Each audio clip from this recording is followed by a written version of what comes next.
A man was making his way through the fire, his eyes sparkling white, a weapon clutched in his hands. He jumped up in a scream, opening his mouth, swinging a sharp blade, power flowing behind his back. The meteorite strike was powerful and destructive. The man himself was shocked by the force that escaped. The blades met in a duel. The first mocked the second man, eye to eye. A tense battle. The tense forehead and the appearance of wrinkles on the face of the red-haired guy, who was clenching his teeth, trying hard to fight back, beads of sweat rolling down his face. The fair-haired young man, on the contrary, was calm and determined. The clear look of his blue eyes and quiet words about his turn. A swing in the white power sparkled with a bright, blinding light and poured towards the man, dividing them into two sides. This is the story of the excluded hero, who is now fighting, all sparkling with white light from the power. One day, many plants and animals on planet Earth turned into monsters. Their eyes lit up red. Previously harmless representatives of animals and plants now opened their mouths and flashed with rage. And from different dimensions came invaders, entities that were strong and not subject to emotions. Bright flames of power flew out of their hands. Their eyes shone with power. And there was an all-consuming confidence in their own rightness. Now the world is experiencing an era of great chaos. People who did not have any powers in fear tried to run away and hide from monsters. The open mouth let out a last pitiful squeak, and lightning flashed and cut the terrible face into two parts. To fight anarchy, humanity created a guild that could defeat the monsters and ensure peace on Earth. Several strong people with special powers stood up to defend themselves. Their strength was too great. A squad of heroes with special abilities that repelled attacks from various creatures, including the field boss. The man with red power struck the huge monster, which could have crushed him in its jump. He clenched his teeth. The man was covered in beads of sweat from concentration. He cursed. He didn't understand why such power was hidden in this beast. A man from the Kiro's Guild, Javier, was actively fighting in the boss battle. Steel was ringing and sparks were flying everywhere. He glanced sideways. His sharp gaze pierced the danger. He couldn't block it. He was confused even for a moment. Again, the bright red color flashed. They clashed in battle. The defender of people and the monster clashed. The guild support, represented by the young guy Jack, also gritted his teeth and took the blow. He shouted loudly, turning his head. His body was trembling, and shouted a signal to act. Lightning flashed white, and the girl, covered in discharges, screamed that she knew what she needed to do. She screamed, opening her mouth, and the scorching thunder moved towards her, all in light, enveloping her. The red-haired girl smiled, raised her hand to her face, and slyly asked how it seemed. Mage Samantha, smug and confident in her powers, because he would never survive his scorching thunder, roared the monster. And she was surprised that he managed to break free, and now his clawed paw was rushing towards her. But that same support was able to carry the girl away from the blow, holding her tightly to itself. She cried out in amazement, looking at the creature, which didn't have a scratch on it. But this trick still helped them buy time. The main damage was done by Mia, her hands tightly clasped, her eyes flashing yellow. The girl, waving a sharp, curved dagger, rushed towards the monster, speeding up each time. A quick blow was dealt, and the forgotten creature screamed, its eyes filled with yellow light flashing. The girl did not notice any fears when the horned monster slowly approached her, growling. But she only glanced sideways, raised her finger up, and it lit up with a yellow light. And then a man landed on the creature, lightning fast, not even giving it a chance to look around, and landed covering it with his body. He used a meteor strike on him. The guy leaned his hand on the huge sword, and with a slight movement, he noticed that they were in a dungeon. The team was undefeated, took first place. The leader Kim announced that the boss was killed. Everyone was jubilant and happy about this. The girls raised their hands and smiled. Only one person stood to the side and sadly watched the guild. His face was all scratched up. The young black-haired boy was smiling. He was one of the founders of the team. At least he was until the moment when the boss called him. He leaned over and was about to say something to the boy. The man sat majestically on a throne of slain monsters. Raising his head, he called the boy's name defiantly. The next words sounded like thunder in calm weather. That he would be expelled from the guild. I couldn't quite believe it. I was clutching the bag that was hanging on my shoulder tightly, and it was drizzling. He worked like hell for 7 whole years. and all that he received, about 620,000, was now shining in his account. Then everyone laughed at him, raising their hand up. The black-haired guy didn't know what exactly he did for the team. The red-haired girl, putting her hand to her face, mockingly clarified that even a newbie could do what the couple was doing. Mia also agreed, albeit without a smile, that the boy was too weak. She couldn't complain against the team. Of course, the head made a conclusion and admitted that this team no longer needs him. Raising his head up, water flowed down his face. The character became too sad. He pressed his lips together, looking at the sky, as if looking for an answer to a question. He did not understand why he stayed in this guild. The story of this hero is coming to an end. His eyes sparkled. He can't leave all this in the blink of an eye. A green, poisonous grid appeared in front of the character. He clenched his hands into fists in determination to continue. Jack's unique ability is randomly activated in special situations.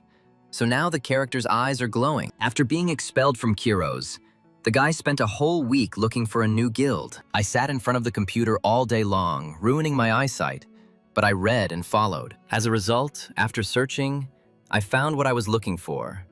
The fun guild interested the character. The eyes suddenly turned a bright blue. The mouth opened slightly and did not take its eyes off the screen. The hero didn't expect that the chances that this guild would grow into a large one if Jack joined were almost 99%. The guy's specialty was that he saw the possibility. His eyes sparkled with light and the powers seeped forward. With this specialty, he wanted to become more successful than his previous guild, promising himself. The man sat in front of the computer with headphones on. The sudden power outage was too disappointing. Suddenly, the door opened behind her. A guy appeared. She stared ahead in shock, not daring to turn around. She asked a completely natural question, clarifying who he was, but he breathed out the name of the guild. He lifted his face, completely covered in raindrops. Here he was to join the fun. Before the girl could even realize it, Jack had fallen unconscious and was surprised by this turn of events. I even tried to call the boy, but he didn't answer. He fell asleep on the floor, and he kept sleeping as soon as he fell. Suddenly, Jack jumped up in fright, backed away along the sofa, pulling his legs closer to himself. A female voice sounded, asking about the guy. Turned his head and stared at her. The girl with the blonde hair of ripe wheat hurriedly announced his outage. In front of him was the guild leader, Camilla. Rubbing his head, Jack became curious about how she knew his name, narrowing his eyes. She pointed to the ID in her hand, where he was listed as a member of Kiro's, which is why the girl had questions, not understanding. He lowered his head. Beads of sweat rolled down his face, and his bangs covered his eyes. He jumped up and quickly assured her that he would explain everything now. And Camilla pointed with her hand. We sat down on the sofa opposite each other. I bowed to him, understanding the whole situation. She folded her hands under her chin and muttered thoughtfully, even addressing herself more than the guy, that her guild was small, but with his experience, he could join any. He shook his head, doubts gripping Jack. Would she believe him if he told the truth? In his mysterious ability, which the character had, but the blue eyes sparkled. The girl understood him correctly, thought that he was in no hurry to speak, so she reached for her headphones and decided that she would tell about herself. Taking the headphones off her head, she appeared before him in all her glory. Camilla was the child of an elf and a human. A half-elf, Jack cried out in shock, even leaning forward, beads of sweat streaming down his face again. After numerous battles, many species appeared in the world from different dimensions. One of them, this kind, was an elf, with red eyes and long, elongated tips of ears. The girl finished her speech and was now ready to hear the verdict from the guy. Time seemed to stop. He lowered his head, but his determined gaze was fixed on the girl. Camilla raised her head. Her eyes found the boy and did not take her gaze off him, comprehending what was said. He noticed how his hands were shaking violently, even though Camilla was trying to scare him. And indeed, her clasped hands were nervously tapping from the trembling that had gripped her. The boy admitted that he had nothing against elves. He had even seen them a couple of times, and they were not much different from people. He laughed loudly, closing his eyes. Only bastards would discriminate against elves because they belonged to a different species. She raised her hand to her mouth. Camilla became embarrassed, and her cheeks turned red. Finally, she folded her hands on her knees and stuttered that she understood him and would consider the application and contact the guy. Suddenly, the boy's attention was drawn to the scepter, which began to glow green more and more. The spirit of the sylph rose into the air. Camilla threw up her hands, The guy watched this phenomenon. The spirit slept for 12 years. The girl was very surprised. She did not understand why it was him. Jack's forehead lit up with a blue, transparent light. He also cried out in surprise, opened his mouth and watched. The girl screamed quite loudly, tried to correct the situation, and even rushed towards him, but didn't make it in time. Already on the side, Camilla looked at the glowing youth in surprise. For the first time, a sylph had made a contract with a human. This couldn't be it, the excluded hero. Jack looked at his hands full of light and power. It flowed through his veins and filled him completely. He looked thoughtfully and squeezed the power in his hand, which was now his chance to win. Thus, the boy had just obtained a super rare class that only 20 people in the world have. From now on, he is an elementalist. There are people who sign contracts with special beings and use their powers. A super rare elementalist class. They had enormous powers and could control symbols, dimensions, and planets. A black-haired man with a thoughtful look. The misty elementalist Luca, with long hair pulled back into a thick bun on his head, a frowning forehead and a large nose. The sea elementalist, Mel. The sand elementalist, Abu, is a middle-aged man wearing a white skull cap. The creatures are unusual, but each of them possesses power comparable to that of an entire guild. And now, another unusual elementalist that stood in the middle of Camilla's room was Jack. The guy couldn't take his eyes off his hands, in which a ball of power was pulsating. The unusual color was mesmerizing. Wind elementalist Jack was now holding this ball in his hand, the power flowing through his body, giving power to the god. After the radiance, Camilla sat calmly on the sofa with a glass in her hands. The guy walked in a circle. He made a contract with the spirit. The girl explained that the contract was made with the wind spirit Sylph, and she is her late mother. Jack screamed, tried to justify himself that he was not guilty and could return it right now. Maybe he could break the contract. He was so stunned by what he heard. But the girl admitted that it was not so simple, because once the spirit had chosen its owner, it was not so easy to change it. And that will only happen when the owner goes to another world. He clenched his teeth tightly. She looked up from the glass, raised her eyes, didn't understand what else he needed, but it seemed she quickly figured it out. Rising from her seat, the test was passed. Or maybe she assumed the guy wanted to run away. His desire was sincere. He wanted to join the fun guild, and he was not interested in any other. She was confused for a moment, mentally chuckled and let go of her fear. But in reality, she said that this was a reasonable choice. Camilla laughed, her voice clear and ringing. The test passed, the check completed. Now it was time to teach how to use the spirit. But the boy stunned her. Offering to test her strength right now, she was surprised. The boy had already felt the taste of power, strength. The blue color had taken hold of him, and a check was required on the territory of monsters. There is a place where monsters of different classes and various creatures appear. The closer to the first class, the more powerful the monsters that appear become. The boy and the girl went into the area together. There was not a single soul around them. Jack was sure that the 5th class monsters were a great opportunity to try everything out. Holding his sword and hurriedly walking towards the target, Camilla with her staff kept looking back, while the guy walked straight ahead, not caring about anything. Jack saw the girl's anxiety, turned around and asked the reason for this behavior. She became embarrassed, lowered her head, and admitted that this was her first time in monster territory since training at the academy. The boy noticed that he should have warned her earlier. Camilla became even more embarrassed. She was the head of the guild, so there shouldn't be any questions here. Jack stepped over the barrier that led to the monsters, and the girl stuck her leg in after him. As we walked by, we looked at the place. There was devastation. Twisted metal was lying around, houses were destroyed. Continuing on his way, the hero asked about the type of monster that might appear here, nodded, and buried his face in his device. The creatures that may be in this place are basilisks, birds with a sharp beak and huge red wings. According to the news, about 2 weeks ago, there was an accident in which a truck carrying chickens overturned. The main character reached out and pulled out a sword. It seemed like they would be perfect for training. We've ended up in a place where blood can spill and flesh can tear at any moment, and the team now consists of 2 people.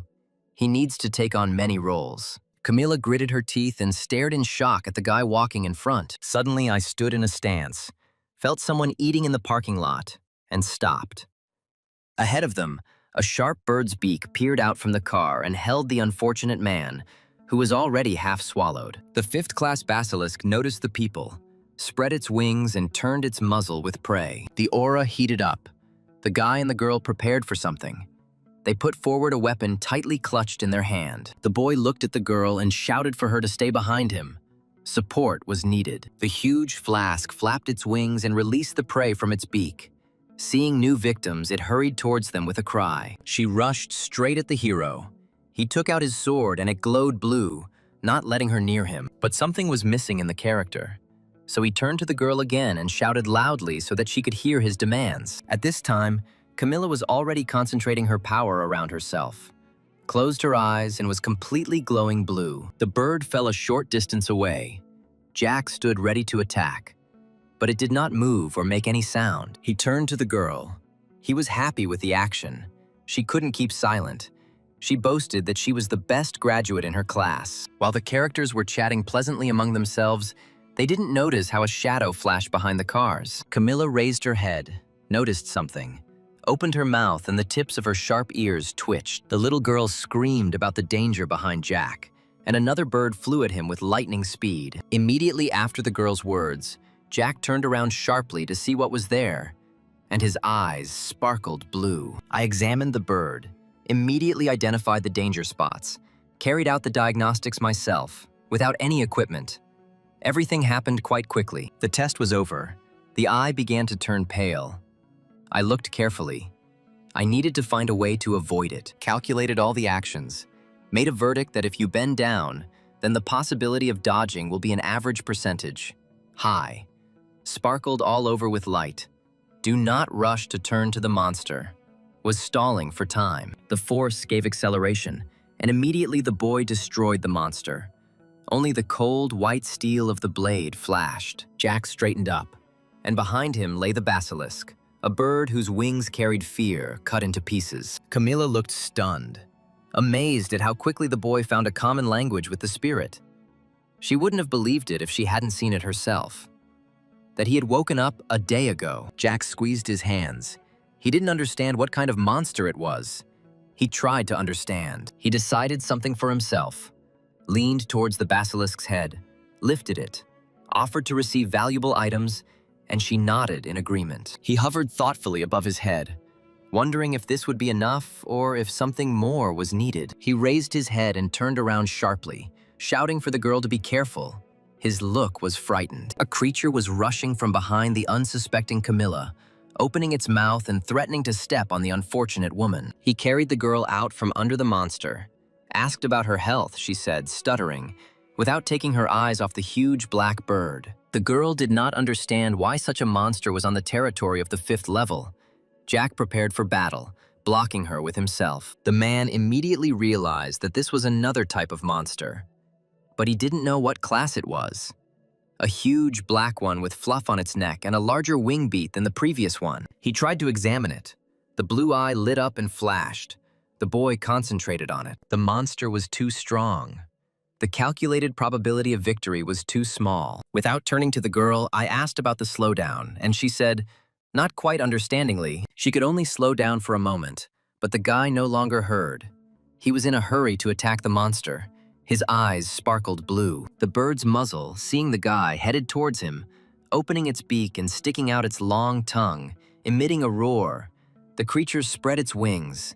The hero was already ready to answer. Shouting out a signal to Camilla to act immediately, he rushed forward with his sword and the overthrown eye. The girl at this time concentrated her power around, holding the staff in her hands, without tearing herself away from it. The wind-slowing spell was cast, and the boy rushed forward. The monster was engulfed in a red light. The girl's strength bound the basilisk's beak with threads. The threads captured and enveloped the wings, and it could not move. Jumping high in the air, the guy swung his sword over the chained basilisk. But the spell didn't last long. He roared, and the threads disappeared. He opened his mouth with a long tongue again. The guy was already close. The hero flew straight into the open mouth of the monster. It seemed that the basilisk was about to swallow its next victim. A second before all this, the boy remembered the offensive and rude words of his former commander about his uselessness. So now he was trying to prove not only to everyone, but more to himself, that he was worth something. Using a wind cut, everything sparkled, and the monster flew into pieces. Still holding the sword in his hand that glowed blue, parts of the former basilisk swirled around Jack. A man wearing glasses was watching him, raising his finger to his face and smiling. Adjusting his sunglasses with his hand, he grinned.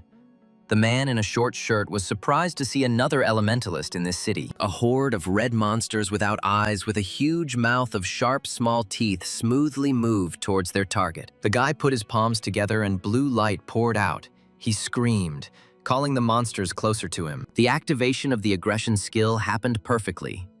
Two strong ones met. The light spread to the sides. The man howled, turned around and begged that he could no longer hold back and hurried the girl. While the monster was trying to attack and the guy was trying to hold him back, the girl came up and took a stance. She knew everything. The girl's face lit up with a fiery light. Her eyes sparkled, and power blazed around her. The chain lightning broke free and blew everything around, illuminating with light. The flash was strong. She laughed and scolded the others. They raised such a fuss because of these little ones standing in the center, waving a scepter in their hands. The man cried out in displeasure. He was almost touched by the irritated voice, but even then a joke escaped from the fiery beauty. Having become serious, he admitted that in any case it was worth preparing for a retreat. But then the same guy's scream was heard, and a monster rose up like a snake behind the girl's back. She didn't even suspect it and walked calmly. One of them remained alive, turned over her shoulder, flashed blue, tried to shout but stopped mid-sentence because the red creature was rushing towards her and there was no time to think about what to do. That guy is no longer on their team. The red light cut the monster in half. The girl raised her head and looked at the captain standing in front of her, the one who saved and killed the creature. With his characteristic arrogance, he looked down, narrowed his eyes, and his iron arm bent at the elbow. A long gasp of air escaped from her lungs as she leaned against the wall. The man was already sitting with his head down. Finally, without raising his head, he said that this monster was different from the usual one, and he didn't even know the variety. The red-haired lady snapped back, beads of sweat rolling down her beautiful face, not noticing anything odd. Guild leader Keros responded rudely so that no one would even dare to argue with him. An ordinary giant worm. He got angry in an instant, turned around sharply and hit the wall, not understanding the reason for this creature's fear. The boys jumped up, confused. They tried to argue. Putting their hand forward, he began to speak. The girl looked at him strangely. Fear was reflected on her face.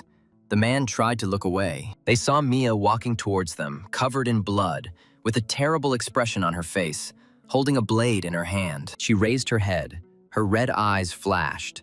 The processing of the second zone was complete, she reported. The leader turned around, whispered the name, and continued angrily that he had told her more than once not to behave as she pleased. Her forehead was cut with wrinkles. Her teeth were clenched with anger, reminding her that there was no one else here to take care of her. As if thinking, the girl responded with a calm look, remembering this perfectly well. The rest of the guild members were shocked and couldn't believe that they were in this situation because of that boy. The man screamed, stretched out his hand forward, and roared menacingly about the impossibility. Even if he was gone, simple Jack, clenching his fists in rage, angry, head down, they didn't need someone like him anymore. At this time, the hero stood in the middle of the cut-off pieces of the snake, all glowing with blue light. Camila brought her hand to her lips.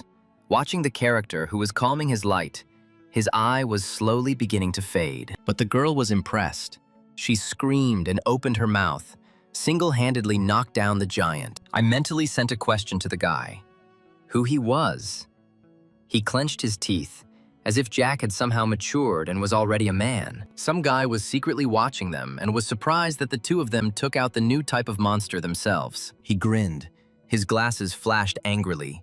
His hand tightened its grip on the strap of the bag hanging on his shoulder.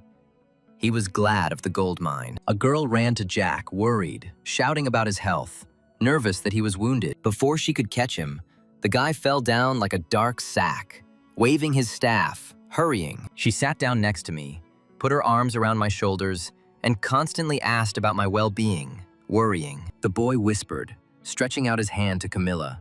His voice was weak and quiet. She looked at him with tears in her eyes. Jack smiled, holding out his hand, and joked, offering the girl to collect the items. Monster species are very rare. They can sell at a high price. Darkened face. She hit Camilla in the stomach with her hand, outraged by such a joke, because she was very worried. And yet, this is too much. He looked at the work of his hands. The girl confirmed, "It will be too hard for two." A voice was heard behind them. Obviously, they needed help. They turned around at the sound and were surprised. A young boy with dark hair smiled, removing the mask from his face, and greeted the guys cheerfully. He introduced himself as Channing, closed his eyes, smiled. He was from the Monster Processing Company. The CEO continued his speech. The guys stood up and looked at each other in surprise. They had heard about this organization for recycling monster waste. Jack's face darkened. He looked over his shoulder, a little surprised that the businessman was here. Channing laughed, raised his hand, and ruffled his hair, admitting that it was a new company and that he himself had to do something similar to earn a living. He nodded his head towards the carcasses that lay behind their backs. They could leave the basilisk processing on them. Camilla greeted this news with joy. She nodded to Jack, suggested leaving it to him. The guy remained silent. The main character thought it was strange. Something was bothering him. But the guy remained unperturbed and just smiled. He sat down at the cut parts, examined them, and appreciated the good work. The meat would be expensive. The girl heard this and assumed a touched expression, rejoiced too zealously, and prepared to move to a new office. The boy was silent, but his thoughts were not good. He could leave them as much meat as he wanted. He laughed, grasping the reddish, shiny stone with his hand, found a worthy thing, and rejoiced. The thing was valuable. A magic crystal appears when a new species dies and can get rich thanks to it. But suddenly the ground opened up underfoot. The boys also protected themselves from the falling rocks, and Channing was covered as if by a dome. They didn't understand what was happening. He begged them, asking for mercy, promising to return everything that was there, including the magic stone. But the earth was pressing harder and harder. I was covered in sweat. Moisture was rolling down my face, and I heard a voice that was indignant about the impudent businessman. He tricked the guy, dared to steal someone else's item. Camilla and Jack looked stunned, not quite understanding what was happening. The same man in a short shirt and sunglasses was slowly walking towards them. The first-class hero. Don raised his hand to his head. His whole body was covered in a light yellow light, but his voice thundered, asking about the magic crystal. Camilla felt a thrill, but not understanding reflected in her eyes, because such a person from the Costi Guild was a rarity in such a place. The man's hand was tightly clutching the raised crystal, which began to crumble. The guy was in no hurry to give an answer. Jack clutched the crystal in his hands. "This thing belongs to the Fun Guild," he said doubtfully about the robbery. His eyes sparkled, he grinned. On the orders of the association, he catches this variety. But the boy did not back down. His eyes flashed. He accused that the problem was not theirs, but Don's. His eyes turned blue. The probability of winning was calculated. It was equal to 0. The man scratched his head. He noticed that apparently the guy in front of him did not understand. He jumped up, leaving a mark on the ground. Everything happened quickly. Jack remained standing in place. Don appeared behind the guy, waved his hand, and thundered an answer. It was not a question asked, it was a fact stated. He grabbed the boy's face with his hand and slammed him into the ground with all his might, sending stones flying in all directions. He already had both hands on the boy's head, thus warning him. A grin appeared on his red, angry face. He turned to the elementalist. His hand began to shake.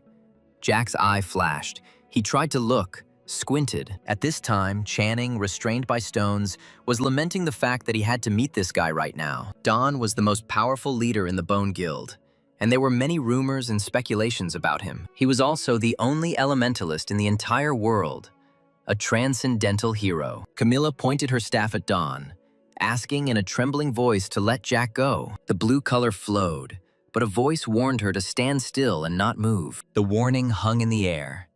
If the girl moved, the hero would die immediately. She lowered her staff, realizing that the man was serious, and that her actions now could cause harm. The main character would argue with this. He was in no hurry to die, slowly freeing himself from the grip. The light was so bright that Don covered himself with his hands. The veins appeared on them and he recoiled. He was surprised, because the boy was definitely pressed into the wall. He chuckled, narrowed his eyes, and an attentive gaze stopped on him. He noticed with displeasure that he was also getting up. Cursed, Jack leaned his hand on his knee and was breathing heavily, but did not retreat. The moment he fell, his eyes flashed blue, summoning an element to reduce the damage. In addition, he adjusted his sunglasses, hiding the elements. The boy managed to make contact. While he was assessing the interesting boy, Jack looked at the man from under his forehead, sweat running down his face in large drops. I calculated the probability that if I continue to use elemental magic, the probability of death will be a large percentage. At the same time, the hero realized that he had spent all his remaining mana on this attack, but even it did not cause any damage. The invulnerable hero of the first class headed towards him again, adjusting his glasses. The understanding that he was not an opponent clearly penetrated the boy's head. Don walked straight to the guy. Since they had already exchanged greeting blows, he might have suggested moving straight to the second round. And he had a magic crystal in his hands. But the boy unexpectedly surprised everyone, raised his hands up, and admitted that he wanted to surrender. He was confused, put his finger up, asked again several times. But the hero decided to give up the magic crystal without further fighting. The guy gritted his teeth, got angry, doubted, couldn't believe that he was ready to violate the declaration of capitulation, argued, "It's all just entertainment." He squinted, his eyes flashed red, and listened to the approaching sound. But the members of the association arrived faster. The helicopter was approaching, and the earth rose behind the man. A girl in a black skirt and glasses held onto the handrails and shouted accusations at Don. He calmly cut him off about completing the task and scolded him for not reprimanding him immediately after his arrival. Turning towards the helicopter, hands folded in pockets, he threw to the character that they would determine the winner later and clarified the name. Shielding himself from the wind, the boy shouted out his name and his guild. His glasses flashed, he grinned, repeated the name of the guild. Everything amused him at that moment. He shouted, still covering himself with his hands, to the guys about participating in the test for promotion to the 4th grade. Don rubbed his chin, laughed, and promised to personally recommend the hero. The character seemed surprised and asked the reason for this generosity. He had almost entered the car, but he still turned around, grinning.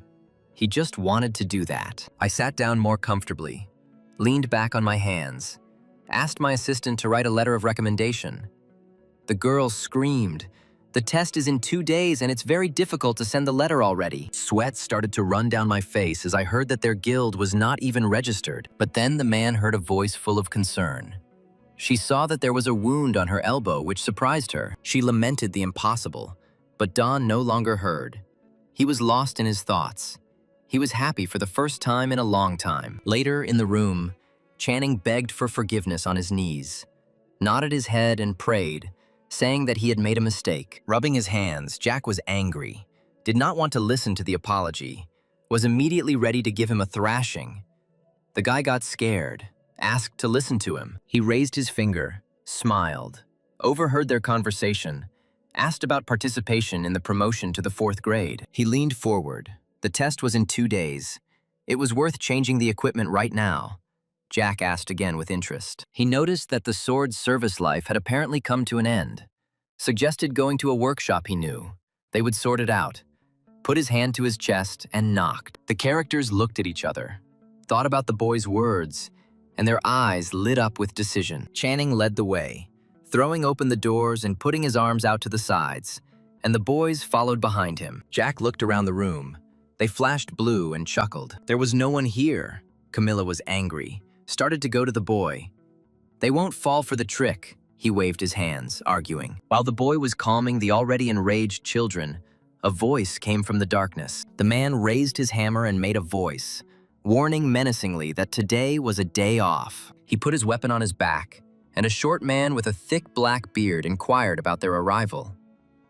Jack and Camilla decided that the man in front of them was a dwarf blacksmith. Memories of this race immediately came flooding back. They were first-class blacksmiths. The hero had wanted to meet this race for a long time. The dwarf's weapons were of commendable quality. Channing left quietly, smiling broadly. The girl turned around and smiled, intending to praise him. The director wasn't so bad. To think that he brought them to a workshop run by a dwarf, but the boy had disappeared without a trace. Camilla looked at him and chuckled, wondering where he had gone. The man laughed, thinking it was stupid that he was mistaken for a gnome. The guy looked at him attentively. The hammer flashed in his hands. A smile lit up his white, even teeth, and he argued that he was a man. They stared at the speaker in shock, unable to believe what they were hearing. The atmosphere grew tense, as if lightning was flashing. Jack pointed his finger at him, didn't believe what he said, politely demanded to see his ID, gave in to him. He showed the card. A piece of cardboard paper flashed in his hands, and a boy looked at it, smiling. They stared incredulously. Sweat poured down their faces, shouted for the truth, and tried to pull the ID out of each other's hands. They looked at the man, whispered, considered the ID stolen, and even suggested reporting it to the police. Camilla threw her hands up to her head and screamed about that idiot Channing, who had fooled them again. And the guy calmly noted that they should call for help. The man's attention was drawn to something, and he leaned forward as if he couldn't see clearly. He asked to see his sword. Jack was surprised, asked again. His face darkened. He brought the sword to himself, looked at it. It lit up blue and admired the marks on it. The guy raised his head, looked around carefully, asked about the wind elementalist, saw all the attacks. Jack cried out in surprise, wondering how the man knew about the marks. But he argued, saying that an experienced first-class blacksmith could guess who the owner of the sword was. Jumped up to his machine. The man asked for a minute of time. This would be the perfect weapon for an elementalist. He brought the sword, giving the guy the sword that united the elements, quickly handed it over to him. Camilla's jaw dropped as soon as she heard the name of the sword. The man named it after himself, and she was surprised. And so time flew by. The day of the promotion exam arrived. Our guys came in here, and when they opened the door, they saw a room full of people. The girl looked back and turned to the guy, but he was lost in his memories. It was too long ago. Darkening his face, he was still in the Kiraz Guild then. There were a lot of people that time too. Suddenly I heard some sound, looked around, and noticed that the man was rubbing his nose and smiling. There was a whisper that reached the guys. They didn't think that this boy would decide to show up at the exam. The whisper became louder and louder. Camilla leaned towards Jack and whispered, covering herself with her hand. She understood that they were talking about the boy. He felt relieved. People always slander each other, and there were no rumors about what happened in the city. He needed to hide the fact that he was an elementalist as long as possible. He understood that it was important to him. Nothing good would come of it if they attracted unnecessary attention. A loud voice stopped the noise. He didn't like the fact that they were making a fuss over a simple test for promotion. He asked them to calm down and continued to be rude to the people in the room, which caused Jack's eyes to glow blue. The man came closer to him, towering over him, and said sternly that they were all bad players. The fourth grade examiner was insulting people. Jack's eyes began to glow blue. But he shouldn't give himself away, he calculated, using his ability to pass the test. A low percentage, Ben towered over him. The girl reported to Dawn, who was sitting and making himself some tea. She shared her doubts, looking through the papers that were in her hands, reading them carefully, looking for something. At this time, the exam for promotion to the fourth grade was going very quickly. Young people were trying to cope with the task. They rushed towards Beg, who stood calmly, one hand in his pocket, the other holding a sword, and young men were running towards him from all sides. The examiner's pupils lit up red.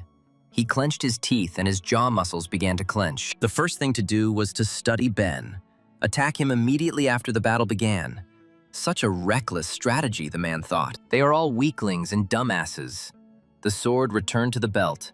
The eyes turned into slits where the red color burned. He again assumed the pose that was his original one, and said that this team had also failed the test, and the boys' corpses were lying nearby. Two observers for the test. One expressed doubt that it seemed to him that he had gone too far. The girl next to him agreed. He doesn't know who can pass the exam at all. Clayton, the fourth grade examiner, laughed, amused by the whole situation. Orlana raised her hand to her head, closed her eyes, and did not understand how she could now report to her superiors. Sebastian decided to continue watching further. Now there will be the last command, he looked up. The Fun Guild flashed before my eyes, where photos of Jack and Camilla flashed. They were the last to pass the test. The guy stepped forward, staring at the hero of these heroes the head of the guild recommended. They will have a hard time, the guy thought. Jack and Camilla entered the testing room. I looked and concluded that the man who entered the hall did not have any flexibility. We entered and heard the task about the next 5 minutes of battle with Examiner Ben. The passing requirements are met at the moment when either the examiner is completely defeated or confirmation is received from him. Camilla screamed indignantly, hitting herself in the chest. She did not share the opinion that the 5th grade team needed to defeat the examiner. She could argue with that, because the forces were not equal. Jack knew that Ben had fought many teams, but he didn't have a scratch on him. The main character threw the girl to help him as well as in the territory of monsters from behind, she agreed. The character's eyes lit up with a bright light, preparing his weapon. This will not be an easy battle. He recognized Ben's strength. The guy stopped Camilla with a wave of his hand. They prepared for battle, becoming serious and focused. The battle begins right now. Jack managed to raise his blade and hold off the attack.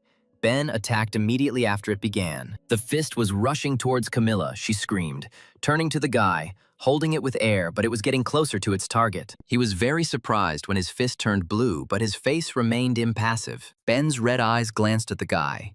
He realized that all this was coming from him.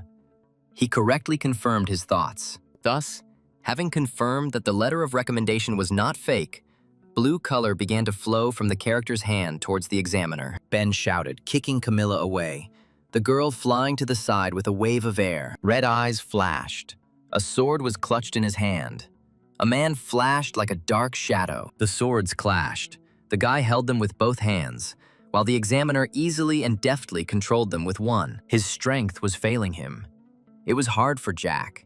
He couldn't believe that a wooden sword could cause so much damage. His eyes flashed. His teeth clenched. The character was counting on increasing the distance. A crease appeared on his forehead. He released his power. The windy knight flew a spell at the examiner and he flew away from the boy. After doing a somersault in the air, he pushed off the floor with his hand and returned to his original position. Leaning on the sword in his hand, he knew such a spell, understood the element of wind, thought about the annoying talent. Jack didn't think about Ben's talents, so he appeared behind him with a sword in a jump.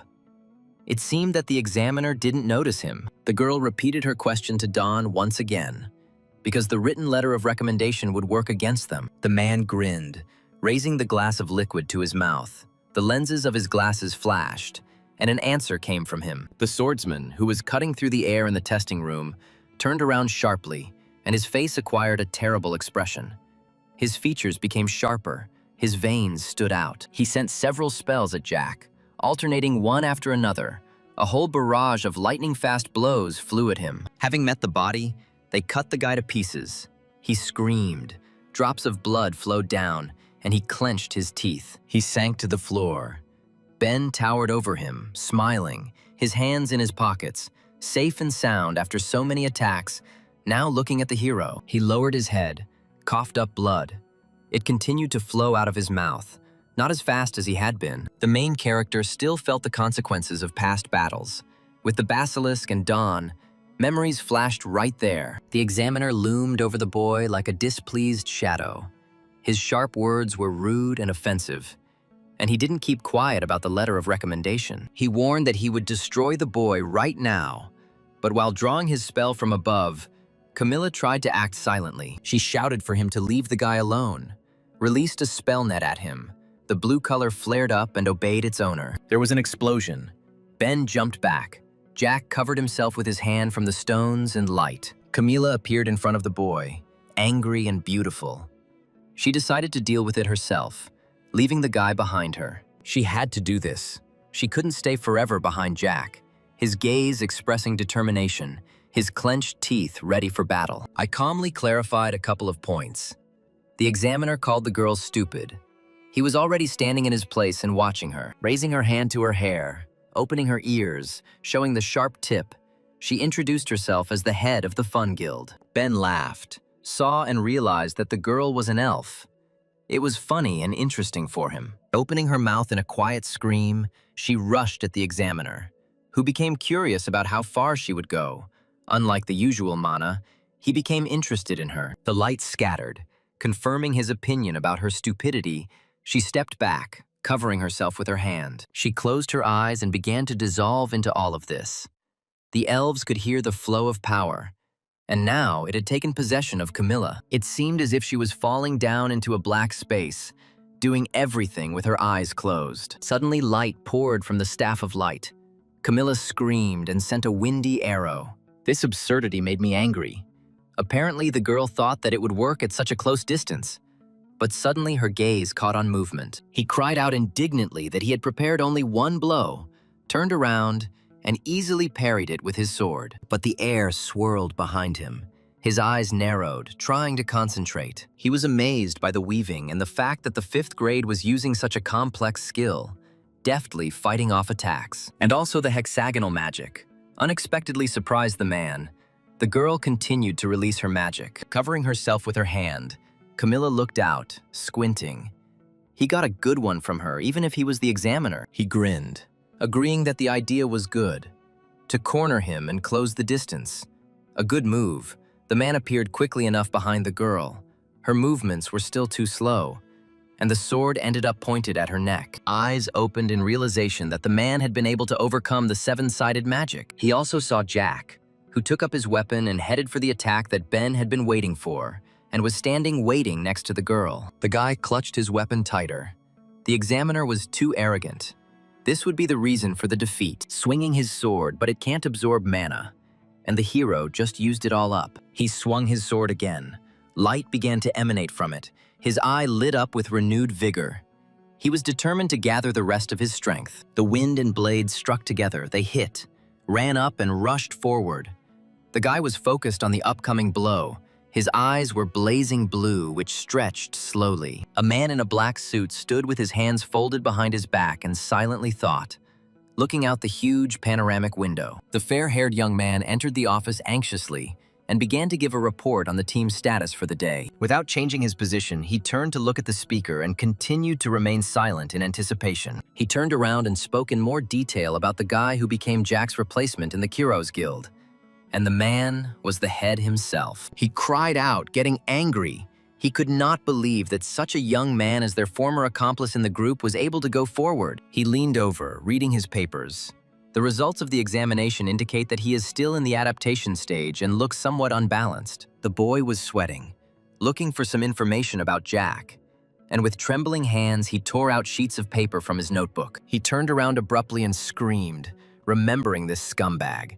Outraged that this brat, who could not get a single letter of recommendation, passed the test for promotion. He froze in place and could not find the words to respond. He heard that there was a letter, and it was from Dawn. 2 black figures. One man with a glowing eye pointing a sword at the other. A crack in the floor and dust stood in the room. It was Jack, his face serious, his eye blue. But he was silent. The man laughed, wondering how he had managed to get a letter of recommendation from Dawn. Now the guy was pointing his sword at him as he decided to give up, hanging his head, but going to the elementalist exam was cheating. The boys, exhausted, leaned back on the sofa and exhaled, too tired. She turned to the boy. Camilla screamed joyfully. She didn't understand how he learned to use magic so quickly. I couldn't answer that question, but I definitely felt like I was getting closer to elemental magic thanks to that battle. He tore himself away from his thoughts, looked at the girl with a slight smile, praised her for being able to distract the man. He looked to the side.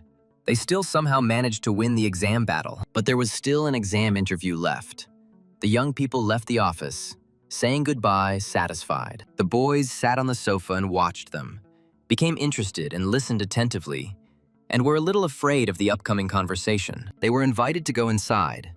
The examiners conferred among themselves about the previous command, and upon entering, they stopped. The young black-haired man smiled, looked through the papers carefully, and was about to let them through, but a dissatisfied voice rang out, which thickened the atmosphere around those who entered, and it was decided to exclude it. The short-haired man noticed that the guy was hesitating, analyzing their actions now. In this situation, he would definitely panic when their team was attacked. He crumpled the paper about the 4th-class guild in his hands, closed his eyes, leaned back, and exhaled irritably. Jack noticed that the examiners were talking too loudly, as if they were deliberately trying to make sure they heard him. The next interviewers were allowed to sit down and begin the conversation. They behaved in a languid and overly provocative manner. That same young lad looked at the dossier on this guild with surprise. Then he raised his head, stared at the guys in amazement. They were the only ones who passed the exam battle, and raised his hands without hiding his surprise. Jack laughed, thought the guy was flattering him, blamed it all on luck. The girl laughed. The man became bored, put his hand to his cheek, and chuckled while flatteringly praising the young people. Then he raised his hand. The head of the guild pointed his finger at Camilla, demanding to show her ears. He called the girl's hairstyle boring, who only raised her hands to her hair, revealing her ears. Camilla stared at her feet in shock, tucking her hair behind her ears, and beads of sweat were now rolling down her face. The man lit up red, an aura around him. He looked at her intently, interested in the half-elf. Sticking out his tongue, he ran it over his lips, licking his lips as if it were a treat. He clicked his tongue in disappointment. Thinking that she was a purebred, he grimaced in disappointment. The young man next to him couldn't stand it and shouted indignantly. His behavior was unacceptable. You should watch your words. The head of the guild immediately gathered and apologized to them. But his eyes betrayed his cunning, and he blamed it on habit. Jack was barely holding back. His veins stood out from the tension. He clenched his teeth. They even asked him to calm down and relax. Camilla grabbed the hero's hand, trying to quietly calm him down, reassuring him and saying that everything was fine. He bowed his head, clasped his hands on his knees, and tried to calm down. Although the man's words hurt him very much, he laughed, raised his hand, asked to continue the interview, calling for calm. But the character convinced himself that he could not give in to such provocations. The girl read the documents carefully, asked to tell more about Camille's father, and found out that he worked at the institute. Turning her head to Jack, she asked about the situation in the monster's territory, about the mutated basilisk that was defeated by the guy. She turned her head. The girl in glasses who asked questions, a new guild consisting of 2 people. She needed to hear a decision from others. Propping his chin on his hands, the leader saw for the first time in his 10 years of work that a half-elf had created a guild. The head of the guild was interested in the question. If their city were ever attacked, then whose side would Camilla be on? Her provocations were ending. The girl was confused, didn't know what to answer. Sweat was pouring down her face, but she clenched her teeth and remained silent, but didn't lower her head. I tried to answer politely and avoid answering, but he put his head on his clasped hands, looked at me with displeasure, and wanted to know the answer to his question right away. Jack couldn't stand it, clasped his hands on his knees, calmly parried with his answer. The girl turned her surprised gaze to him. He was hurt by the attacks on the head of the guild. Apparently, he didn't care at all about the promotion. His face darkened. The frightened young people at the table screamed, raised their hands, their eyes flickered, their mouths opened. They did not expect such a question, and it caught them off guard. The guild leader who was there roared, slammed his fist on the table, his face twisted in anger. It was up to them to decide. Offended by such a question, the man was carried away without hiding his emotions. So rudeness flew from his lips. A young guy jumped up to him, patted him on the back, calling for calm. The tabletop cracked from the blow. But Jack didn't keep quiet either. He roared no worse than the man and leaned forward. His eyes were starting to turn blue, and in his emotions he also shouted a refusal of the promotion, since there had been enough humiliation today. Camilla extended her hand to the guy, trying to calm him down, because they came here for a different purpose. She didn't have time. She heard Jack's words, clenched her hand into a fist, closed her eyes, and tears got stuck in the corners of her eyes. She pressed her lips, now trying to take control of her emotions. Later, sitting in her chair in her guild, fun, the girl sipped liquid from a glass and was deeply immersed in her thoughts. Jack walked past, stopped, raised his hand to his head, apologized to her. A smile appeared on his lips, assured her that everything was fine. She looked at the whole situation from the other side. The boys stood up for her and she expressed gratitude. Since it was the first time, the girl did not know how to react. The hero stood rooted to the spot and whispered her name. But he also noticed that Camilla kept pressing the update button. And indeed, she was sitting half-turned to the computer, pressing the button every now and then, waiting. The guy apologized again. The girl turned around abruptly. She no longer heard what he was saying. She was worried about the screen. She began to read it quickly. Jack also leaned over with curiosity, holding his breath as they looked at the screen. They suddenly looked at each other with incomprehension. And when they finished reading, they silently understood each other. The examiners were discussing the case in the room. The man was standing near the window and rolling an apple in his hand. The question asked by the girl remained unanswered. He apologized for his behavior in the morning, without turning to face the others in the room, thinking. He started throwing the fruit again, grinned, went a bit overboard, but curiosity got the better of him. He cursed. Veins appeared on his forehead. Saliva appeared on his lips. The apple was bitten off, and the man's thoughts revolved around the fun guild. I wanted them to climb up. The guys kept staring at the computer screen, didn't know how it happened. And they did it. People crowded in front of the bus, holding up banners and shouting joyfully to welcome the guild. The men got off the bus. The Keros team was too pompous. The organizers were bustling around and letting them go ahead. The angry guy pushed the girls who were climbing up to the heroes, screaming and wanting to see and touch them. Already cursing and swearing, he pushed them away. But the hand of the guild leader stopped the boy. He corrected him with a smile, narrowed his eyes, and seemed to sincerely care about his fans. Then, still smiling, he thanked the girls for coming to support them, and under the guise of concern, asked them to stay away. The group left. The leader did not forget to wave to people. Everyone who came to watch and support was delighted with them, shouting at their backs and wishing them luck. But as soon as they crossed the border into the territory of the monsters, the mask of goodwill slipped from the leader's face. He became gloomy and muttered discontentedly that the scum were noisy and getting on his nerves. The black-haired guy turned his head and agreed. There were more people today than yesterday.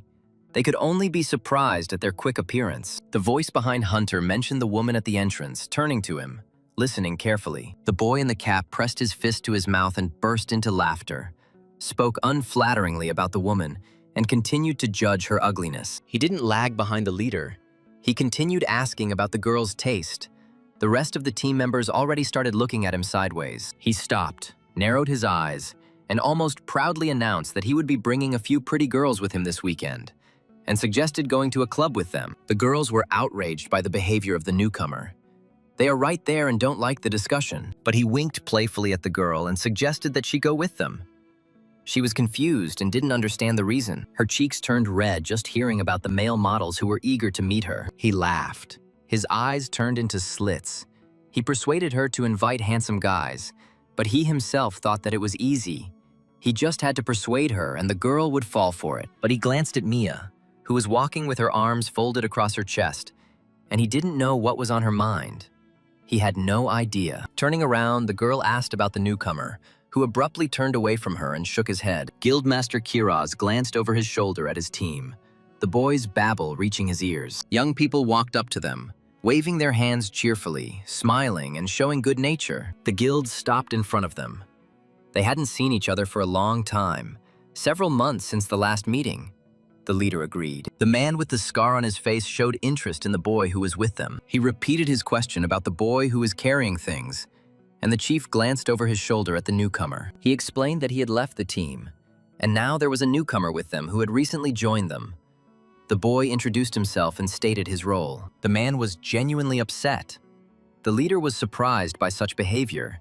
His red eyes flashed and he asked the reason. Then the boy remembered what kind of help Jack had given about a year ago. It was help within his power. Even when he thought about it now, his movements at that time were not a joke. He moved well, and it was amazing, having such a bag on his back. He asked the head of the Kiros Guild for contacts. He wanted to add Jack to his guild. They would take him for themselves, he waved his hand. The man turned away. They wished him luck as he walked away. But he was already silent, lost in thoughts about how Jack had been spoken of well and called incredible. The newcomer couldn't stand it and spoke up, grimacing. He heard that the guy was always spinning his legs, and those people overestimated him. But he interrupted the voice, demanded the sword, narrowed his eyes, raised his hand, completely confused and did not understand what he wanted from him. The head turned around, demandingly holding out his hand in anticipation, and behind him grew the face of a monster with an open mouth. The sword in the man's hands jumped into the air and caught fire. He swung it and was ready for battle. The hero plunged into the battle. His eyes sparkled red. He saw no one and nothing. People were running without their things. They didn't understand what was happening. The guard was leading them, not really understanding it himself, but he quickly came up with an answer. The territory was marked as a fourth-class monster territory, and we needed to evacuate immediately. One man was running, putting on his jacket as he went, worried about the price of the house. Another was worried about the child he was holding. Camilla looked at the phone, reading the information. There should be a saber-toothed cat here. Jack carefully looked around the place. A huge cat with sharp teeth jumped on people, its mouth open and drooling down. The main character rushed into battle against the monster, taking out his weapon on the go and turning to his girlfriend. The girl was already glowing blue, carefully weaving a spell, concentrating on the movement and the monster. The boy did not see her or hear her. He ran, attacking his target, his movements dexterous and honed. His eye glowed blue, and the dagger entered the cat, cutting it into two parts. The sword was already in his other hand. Camilla assessed the possibilities. They were easy. She thought it was too early for them, but it was easy. The type of basilisk they fought earlier was different. The girl looked at the cat's corpse and wondered how they would drag it to the first floor. The guy even suggested calling a monster recycling company, but the boys turned sharply towards the voice asking for help, heard the call, and froze for a moment. They ran very quickly. Camilla assumed that there was a person left here who had not evacuated. The hero hurried to save him. Sweat broke out on his forehead. The voice seemed too familiar to him, and worry was reflected on his face. Peering out from around the corner, they shouted, introduced themselves, asked about their health, and looked intently. The guy was crying, and his tears were running down his cheeks, was shoved into the mouth of a monster. It was Channing. Camilla put her hands to her cheek. A blush painted them. An unexpected meeting, blamed on fate. The girl screamed quite loudly, put her hands on her hips, but the boy dumped everything on his stomach. Jack folded his arms across his chest and smiled, suggested that they end it there. They were able to get a good weapon thanks to the boy. She cried out indignantly, accused him of being kind. He surprised Channing with the following words about wanting to sign a contract with him for processing monsters. He raised his hand. Jack continued. Despite the bad start, admitted that the abilities were quite good. Stutteringly agreed. Running away, only the heels of Channing sparkled. He shouted on the go, giving instructions about the bodies in the building. Camilla closed her eyes, clearly dissatisfied. She didn't believe in the boy's sincerity, but for some reason she was confident that everything would be fine. The character had just started to speak when he fell silent and heard the cries of people asking him to stop hunting innocent creatures. The man shouted loudly into the microphone, calling for life, and the crowd echoed him. Camilla also looked in that direction, opened her mouth. These were the monsters' defenders. They claimed that monsters could coexist with people like ordinary plants and animals. The girl turned to the guy. She was interested in knowing his opinion, but he didn't agree with him. I'm sure it would change if these people saw how creatures kill people right before their eyes. They tried to push them away, but people resisted, calling on everyone to stick together and fight back. The crowd managed to break through. Now they had to push them and enter. People ran to the guys who were confused and did not move. Jack looked around and noticed how the men were clutching the bat tightly in their hands. The guy looked back at the girl, clinging to her, not understanding what was happening and why they were surrounded by a crowd. The girl raised her hands to her head and screamed as soon as she saw the dead monster. The men nearby also darkened. She sat down next to him, tears streaming down her face, sobbing bitterly, asking for forgiveness for all human beings. Turning to them, they began to scold them for the death of the animal, swearing, calling the heroes bastards. Jack, his eyes sparkling, listened attentively. They were very angry, unfortunately. The heroes were not allowed to touch ordinary people. They would have to wait for help from the association. But suddenly a thug appeared in the crowd, appeared behind the men, and loudly announced the matter to the character. The guy turned around, looked, exclaimed. He didn't like that another one of the heroes had appeared. He smiled, revealing all his white teeth, a light golden light emanating from him, and greeted everyone, reminding them of his name. He appeared in all his glory before a crowd of indignant people, and they began to whisper about the Earth Dragon. Someone called him a clown. His smile turned into a grin. The pupils of his glasses sparkled. Adjusting his glasses with his middle finger, he loudly declared for all to hear that he preferred the nickname Scoundrel. The men in the crowd shouted, looking at each other in alarm. They knew this first-class hero. Jack's face darkened. He lamented the fuss that had been raised around him, and he didn't particularly like the person who was the cause of it. He stood in front of the crowd of people and sternly commanded them that it was time to return. Smiling, looking at the men who were in fear in front of him, he added a place for them in hell. He called his animal, and a huge, fiery mouth appeared next to the man. Jack gritted his teeth. His face was covered in sweat. He didn't understand what was happening. He cursed through clenched teeth. Don gave the command to the earth elemental to grab the people. Still the same pose, but the obedient dog rushed. The people screamed and began to run away from the elemental in horror, constantly looking back to see if it was following them. But the tenacious threads from the earth dragon held the guys firmly in the air, who groaned and tried to get out. Don, hands on his hips, looked menacingly at the boys, his back tensed. They cried out, perplexed. He was a hero and shouldn't behave like that. The guys covered themselves from the dust with their hands. Camila covered herself with her hand. She was incredibly surprised. Jack also looked a little surprised. Don, his glasses flashing, told the news and about the exam for promotion to the 4th grade. A thought flashed through Jack's mind, and he fought with such a monster. The boy thanked him because he had appointed an excellent examiner and cheerfully egged the man on. Don laughed out loud, admitted with his hands on his hips that the boy was a bit hot-tempered. Sad thoughts visited the hero. He almost died. He lowered his head. In any case, he praised that the character probably became stronger. He even became interested. The aura of a first-class hero lit up red, towering over Jack. It was time to find out who would be stronger. The young man's eyes lit up with a dangerous blue color. He continued calmly and exhaled. He turned to the young people, heard gossip and arguments behind him.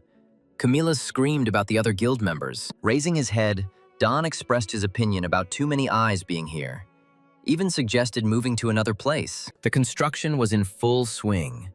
A man in a hard hat kept a list and watched other people, but seeing the first-class hero, everyone began to greet him. Casting glances to the sides, the man paid attention to everyone. Jack looked around, realized that this was the headquarters of the Dice Guild quarters, and noticed that there were a lot of people here. Upon hearing this, the man agreed that they were working on expanding the underground training complex and asked for patience. The young men followed the guild leader, slowly turning their heads and looking around the area. Jack passed through the blue border, penetrating into the building, his eyes flashing with a bright light.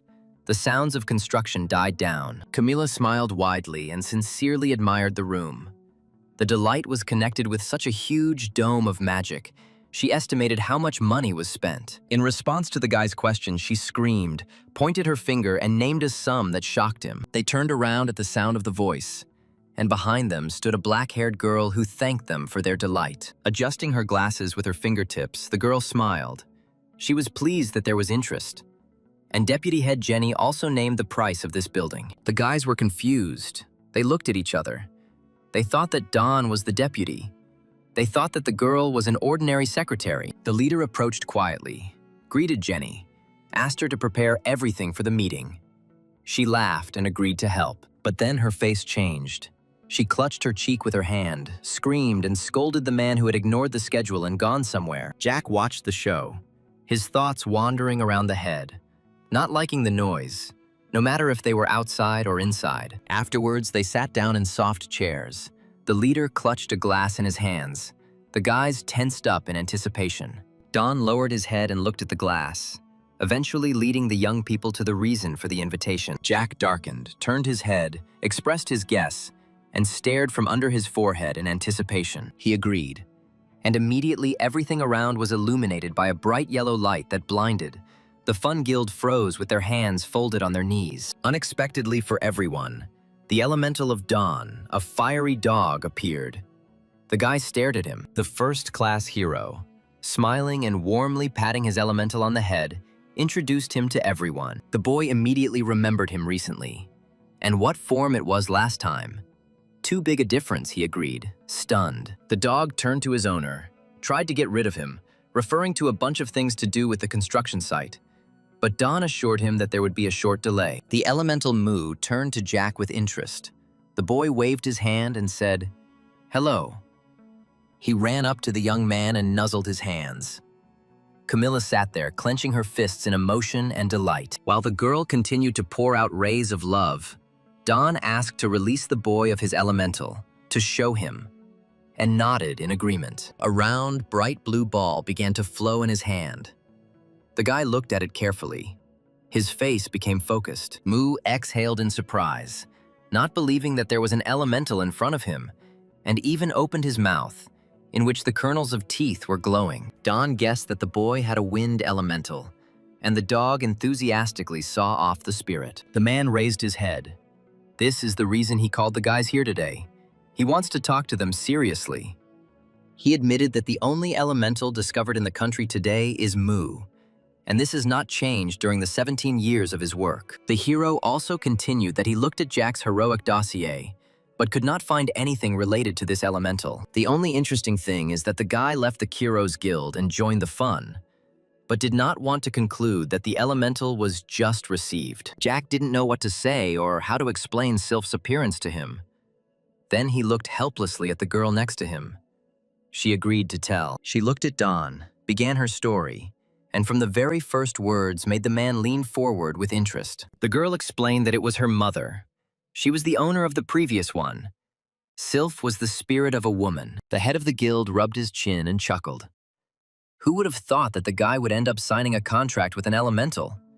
This was the first time in all this time. He believed that when the owner dies, his elemental also disappears, dispelled doubts, raised his head with a smile, and decided to get straight to the point. She looked at the man with alarm.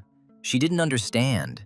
She always thought that Sylph was the main reason. He pointed with his fingers 2 times and said that there were 2 reasons he wanted to talk to them about today. And that was why the guys were here. He admitted that he wanted to be frank with the young people, darkened, and finally said that as the head of the bone, he would like to lead the Fun Guild as well. Camilla screamed in shock. Jack clenched his lips and stared at the guy, not quite understanding such a proposal. I voiced the price I was willing to pay, slammed my hand on the table. The girl didn't accept it. I tried to persuade her to give me an even higher amount. He lowered his head. Don's shoulders tensed. He tried to reason, even if they hired another hero. He tried to persuade him if only they sold the shares, even teach him how to handle elemental magic. He would, under no circumstances, interfere in the affairs of the guild. The lenses of his glasses sparkled. He raised his head. The offer was too tempting. He thought they would agree now. Camilla raised her head. A smile appeared on her face. Definitely a great offer. But sudden, the man even offered time to think about it. Don leaned back contentedly and began to speak. But his speech quickly stopped when he heard Jack refuse such an offer. He twisted his lips. A drop of sweat rolled down his face. Wrinkles cut across his forehead. He didn't expect to hear that, he asked again. But the main character will never make concessions or sell the guild. His gaze is determined and looks straight at the leader. Channing looked around the place, put his hands on his hips. He didn't understand what had happened here. The guys were twisted and hanging in the air. Looking closely, he put his hand to his forehead. He removed everything and returned, but did not find the guy here. He turned his head. At this time, Don leaned back in his chair, spreading his arms over the armrests. If he didn't like the amount, he could increase it. Jack didn't remain in debt. He also leaned forward a little. He heard that they spent about 20 billion to cover this place with a magical barrier, the guy stated. This will not be enough. The Fun Guild, just like the dice, will become a great guild. The character grinned and squinted. Camilla couldn't take it anymore and exploded. Grabbed the boy by the chest, shook him. You shouldn't decide everything alone, she screamed. Tears glistened in the blue eyes that flowed down the girl's beautiful and pure face. She looked helplessly at the head. The man laughed very loudly, crossed one leg over the other, and raised his hand to his forehead. Then he looked at the boy, his red eyes flashing. Apparently he wanted to make a great guild out of 2 people. He considered the youth too arrogant. He squinted. He wouldn't have called it confidence, he argued, but fell silent. Only watched. He grinned, adjusted his glasses, leaned over, and the man thought that the guy's voice still sounded too confident. He jumped up, raised his hands, accepted it, and refused the deal. The girl tried to scream, but they didn't hear her. Secretary Jeannie came in right away, carrying in her hands the very same magic crystal that Jack had received in the battle with the monster. The boy stared in surprise. did not understand the reason for his return, did not dare to accept, and waited for an answer.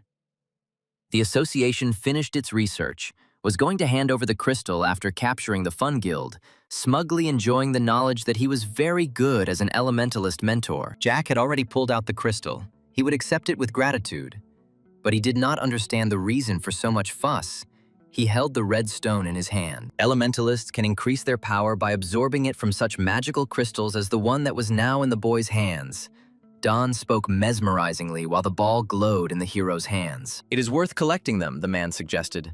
"Then the spirit will be able to materialize as Mu." The blonde girl answered the incoming call with a smile, introduced herself.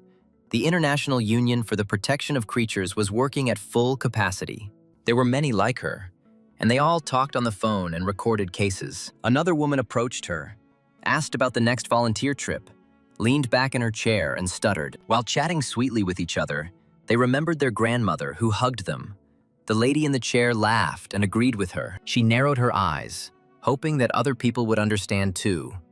Their mission was to make people realize. Suddenly the girl's face darkened and she suddenly fell silent, clenched her teeth, and began to peer in the direction from which the sound came. The girls looked away. Even one screamed. It seemed to them that the creature was hungry. They calmed down. The woman walked forward, cheerfully thinking about what she could get. Another one chimed in that she should give something light. Opening the doors, the smile became crazy. She chuckled, choosing what to offer the monster. Before her eyes appeared a picture of an elderly woman lying bound hand and foot and gagged, her eyes begging for mercy. She put her hand on her hip and scolded him for being an old lady and still alive.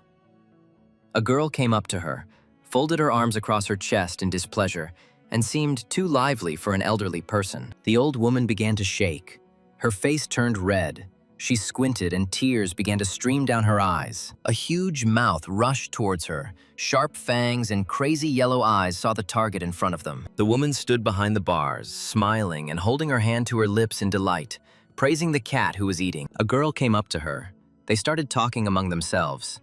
She asked not to overfeed him, but just to bring another one here for dinner. The conversation flowed as if there were nothing strange. Suddenly, attention was drawn to a car that drove into the center. It was the manager, and girls came towards him. The car door opened. A high-heeled boot and a clean, ironed brown suit stuck out. Manager Michael held a handbag in his hands, smiling with narrowed eyes. His lip was cut and had already healed. The girls started shouting joyfully, greeting him. He spoke kindly to everyone, asked about the trip, to which he received a response about the cute kids he brought with him. It's worth checking them out later. Stepping forward, arms outstretched to attract attention, the guy made an announcement. He showed the weapon in his hand.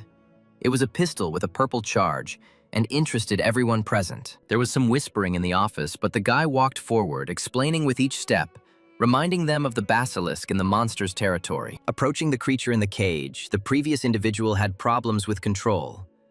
Now this should end. Everything will be different. He pointed the gun at the kitten in the cage. A grin appeared on his lips, and promised to do even better. A shot rang out, and the cage was illuminated with purple light. The man froze and watched, not moving. After a while, there were claps. Satisfied with the result of the weapon, the claps became louder and louder. Manager Mikhail was pleased with himself. The lighting made him look intimidating. The smile on his face turned into a grin. People dispersed. The streets became safe and calm, dispersed into small groups. Our guys were there too. Jack walked forward, putting his hand to his forehead like a visor and looking out for something important. He turned to Camilla, began his speech about magic crystals. Goosebumps ran through his body. He chuckled, and a shadow appeared behind his back. It was Channing, a dark-faced young man shouting discontentedly, accusing the hero of having disappeared and not being anywhere yesterday. Camilla raised her hands to her chest and pulled back. Jack turned his head and looked at him in surprise. The character calmly figured out what was wrong, screaming and waving his arms that they left him alone after asking him to take care of the cat yesterday. When it finally came down to the fact that the guy had simply forgotten about Channing, the boy became offended, folded his arms across his chest, lowered his head and trembled all over. Then he suddenly raised his head. Hysterical laughter was heard. Camilla even showed sympathy, afraid that he might go crazy. But after handing over the phone, two heads stared at it. The guy continued. He wondered if the guys would be able to maintain their composure after this. The young men cried out, pleased with themselves. Channing sold everything that was from the basilisk and the saber-toothed cat. Having taken the phone, they tried to count the zeros. They couldn't believe it. But the happy young man praised himself. He was able to sell everything at a high price. Jack smiled. He was confident in Channing. Camilla ran up and gave rays of love to the boy, idolized him, but he became arrogant, saying that he could sell everything for a good price. He showed a coin in his hand and with a smile began to talk about the commission. Usually he takes 10% for collection and sale, but Jack rudely interrupted him, shouting about 4% and looking at him straight on without a twinkle in his eyes. The guys started arguing with each other, haggling over percentages, shouting and not listening. He immediately fell silent. The main character raised his finger up, ending the negotiations. The boy was even confused by this turn of events. Camila opened her mouth in surprise. She didn't know that her friend was such a bandit. She stared at the boys in confusion. She didn't know what they were doing. Suddenly, footsteps were heard that broke the silence. A huge mouse was walking down the street, with a knapsack with things on its back. Camilla said skeptically. Displeasure appeared on her face. Her blue eyes narrowed. Mika walked along with the mouse. Everyone followed her with their eyes and whispered, discussing the tamer. Her guild, Snowflake, was one person. Blue eyes glanced to the side, waved her black hair, adjusting it with her hand. The girl was known for hunting only saber-toothed tigers. She was obsessed with them. No one knew the reason for this attitude. Jack and his team stood with their arms folded across their chests, watching the stranger, listening in on the whispers of people. Camila's mouth stretched in admiration. Even her cheeks turned red. The tamer looks amazing, she exhaled. Jack said, shaking his head, that they urgently needed to enter the monster's territory. He was worried because the girl specializes in saber-toothed cats. If they were late, the chinchilla would take everything in its path. While saying all this, I didn't notice how the clouds thickened over the character. It was that same chinchilla standing next to him. He raised his head to the beast, became confused and dissatisfied thoughts, even curses, flashed through his head. He saw the teeth almost leaning over his head. The guy looked at him with interest and without fear, still continuing to remain silent. Camilla screamed, throwing up her hand, covering Jack with her body. Channing also stood up for her, putting his hands on his hips. A voice sounded nearby, quiet and soothing. The guy even calculated the probability of an attack by a monster, but the hero was in minimal danger. The children saw that the chinchilla did not show aggression towards the character, but on the contrary, licked him on the nose and were confused. Mika also whistled in surprise. She didn't think that her beast could be interested in another person. The girl adjusted her hair with her hand. A smile appeared on her face, introduced herself, was glad to meet them, and headed towards them. The guy showed friendliness, extended his hand, introduced himself and named the head of his guild, and waved his hand in confusion. He couldn't resist anymore and raised his hand, waving it. The chinchilla continued to lick him like candy. She couldn't resist asking Mika about the hamster, but when she learned about the guy's lack of animals, she thought about it, raised her hand to her lips, and did not understand the behavior of her animal. Channing drew the tamer's attention to himself, crouched down and grabbed her hands, introducing himself, bestowing his charm and smiles, covering herself, the chinchilla, and this boy, licking and drooling. The people around, noticing the ice lady's interest in the guild, began to whisper. The guys started talking even louder now, discussing the guys from the fun guild, and remembered yesterday's meeting with Don. The young people saw this too. Mika also looked up and apologized for attracting the attention of other people. Having stroked her beast, touched him, she went to the monster's territory, while Channing lay on the asphalt and tears flowed down his cheeks. They watched the girl from the Snowflake Guild. The last time the hero saw news about her was 3 or 4 years ago. Judging by how popular she was, she should have been promoted to the 3rd class. The question hung, which no one asked. Why the girl was still in 4th grade? Glanced sideways and froze. He chuckled, lowered his head, shook it and closed his eyes, driving away the thoughts that wouldn't leave his head. He turned to the guys, saying that they should also go inside. They agreed, although they were busy with something else. Channing was offered to stay right there. He was still lying on the asphalt, smiled and grunted in agreement. Jack and Camila walked down the hallway, looking around the place. The guy in front and the girl behind, looking back. The girl was surprised and did not understand where the monsters were. They had already walked 5 floors, but had not met anyone. The thought of another guild even flashed through our minds. We stopped on the stairs, wondering what to do, but decided that it was worth going up. Camilla walked with difficulty. Climbing the stairs was not very fun. On one of the flights of stairs, someone's voice shouted out. Looking out from the upper floor, the young man got angry. Everything around him went dark. He cursed. It was Michael from the Knife Guild in front of them. Holding onto the railing, a man descended, cursing at the youth. On the first floor, there was a sign that specified that the buildings were points of the Knife Guild. Camilla screamed, "She doesn't accept this nonsense." But the guys got mad, swore at them. They don't even understand the language. Michael folded his arms across his chest and explained the point that if a cool guild took a good spot, the rest would just watch in silence. He leaned over the railing, clarified, especially relevant for a guild consisting of 2 people, and shouted, "To get out of here!" Jack didn't lose his head. On the contrary, he began to drive away this impudent guild, slowly starting to go wild himself. The man looked displeased, grimaced as soon as he heard the guy's speech about the ban on marking a place behind the guild.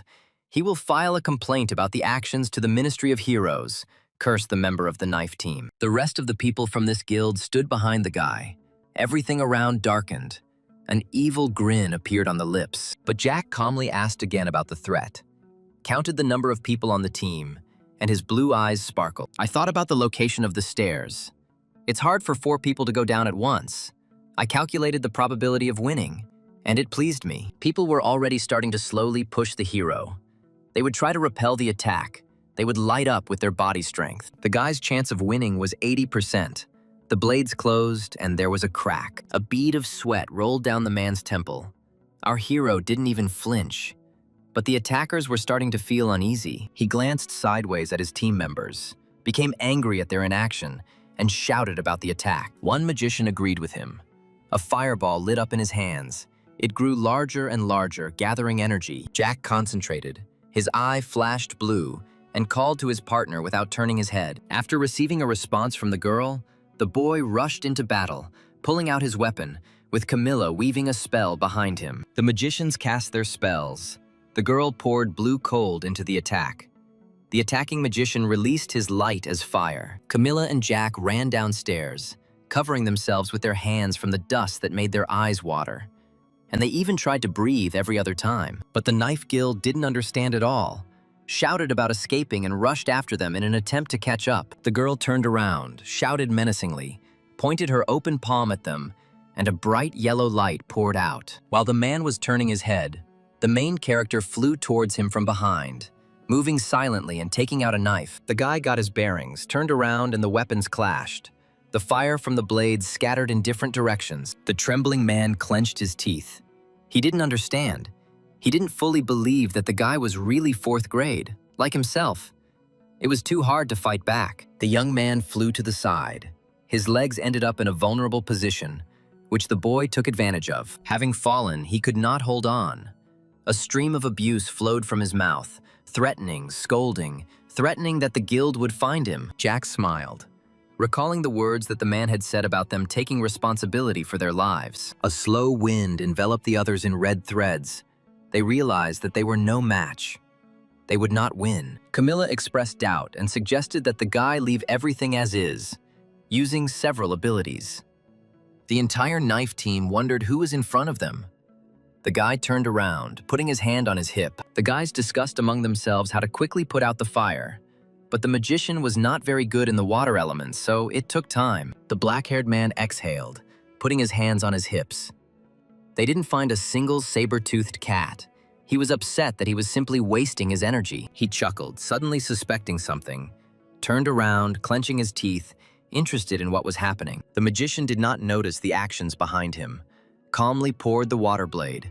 The spell flowed from his hand. The boy even turned his head to say that the job was done. But there was no one to say it to. The black-haired guy was being squeezed in the teeth of a huge cat. Covered in blood, his eyes rolling back, with his last breath he begged his friend for help, his body shaking. The guy's eyes turned white. His mouth opened in horror. Drops of blood reached him. and the sound of his head crunching was heard. Camilla and Jack stopped and turned around, hearing a scream from the escape stairs. The young man immediately understood what had happened there. His tense face tried to concentrate, but they were shouting too loudly. But he concentrated and calculated that it would be unlikely for the boy to get out alive. And the face of a huge cat appeared. Jack saw a new species of saber-toothed cat, its eyes glowing blue. The guys froze in shock. Camilla spoke up, doubtfully asking about the existence of such a beast. The guy agreed, but he admitted that this was the first time he had seen such an incredible variation, with a protruding double tongue, yellow glowing eyes, and a size larger than them. The members of the Knife Guild shook, stuttering, and could not even reason or speak clearly. Jack turned to them and shouted an order to unite with them.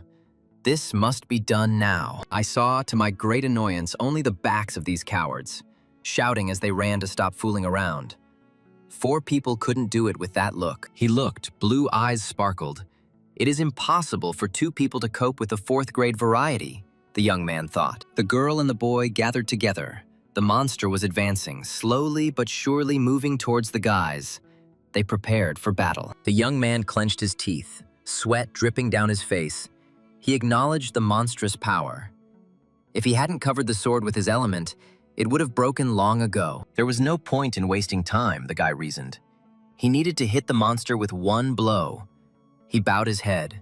His eyes flashed. Camilla cast a wind-slowing spell, pointing her staff towards the cat.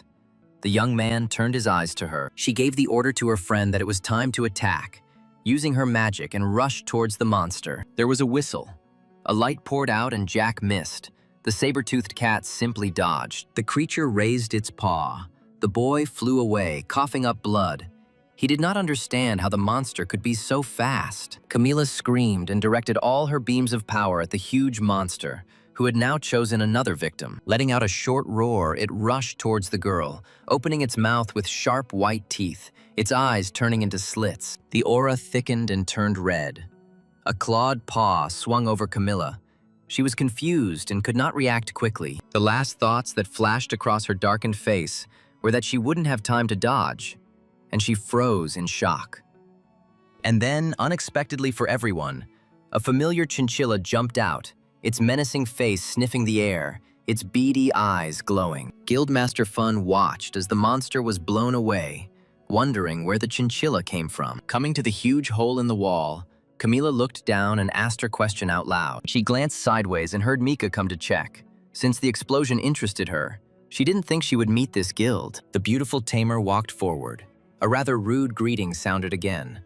A sweeping step was directed towards her beast. She saw that the boy was unconscious against the wall and made the verdict that there must have been big problems if she had come a little later. Turning to the girl, he will deal with this creature, and gave her instructions to take her friend and run away. Tried to argue with her. They wanted to ask for help. She asked me not to worry. Darkened. She knew saber-toothed cats better than anyone else. Camilla frowned, noticed that the aura had changed, and looked intently at Mika. The same one, without thinking twice, jumped out of the hole, and the black-haired girl went on a wonderful flight. At this time, the chinchilla hung over the trembling cat. Neither animal gave up. They held each other tightly, making a sound, the beast. Miki raised its head to its owner, who quickly rushed to help. The monster grabbed her throat. The girl cast a spell, forging it while she was flying. The icy rain was already ready in her hand. I used it and already encased it in ice.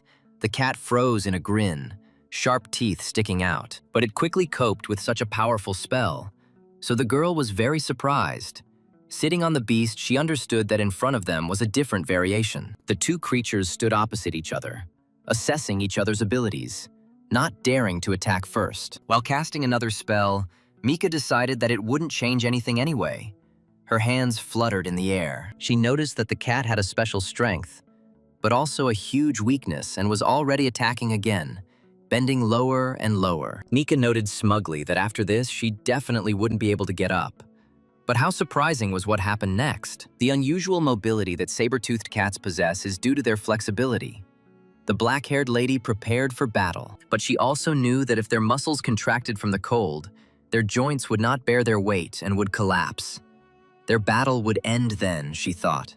when the ice arrow hit the cat. Camila stood and watched in shock. The species that she and Jack had had a hard time fighting threw up its hands in confusion. The boy near the wall stirred, pressed his hand to his chest, called his head, and she screamed. Without raising his head, he took care of others. Immediately decided that it was worth helping Miki, he raised his hand to his mouth. The girl assured him that there was definitely no need to worry about her. Raising his head, the guy's eyes swam blue, and he barely audibly said that this was not the end. Everything was still ahead. The guy was calculating the probability of the tamer's victory, while she, at that time, raised her weapon over the cat, promising to finish it as painlessly as possible. She opened her mouth. A deafening roar was heard.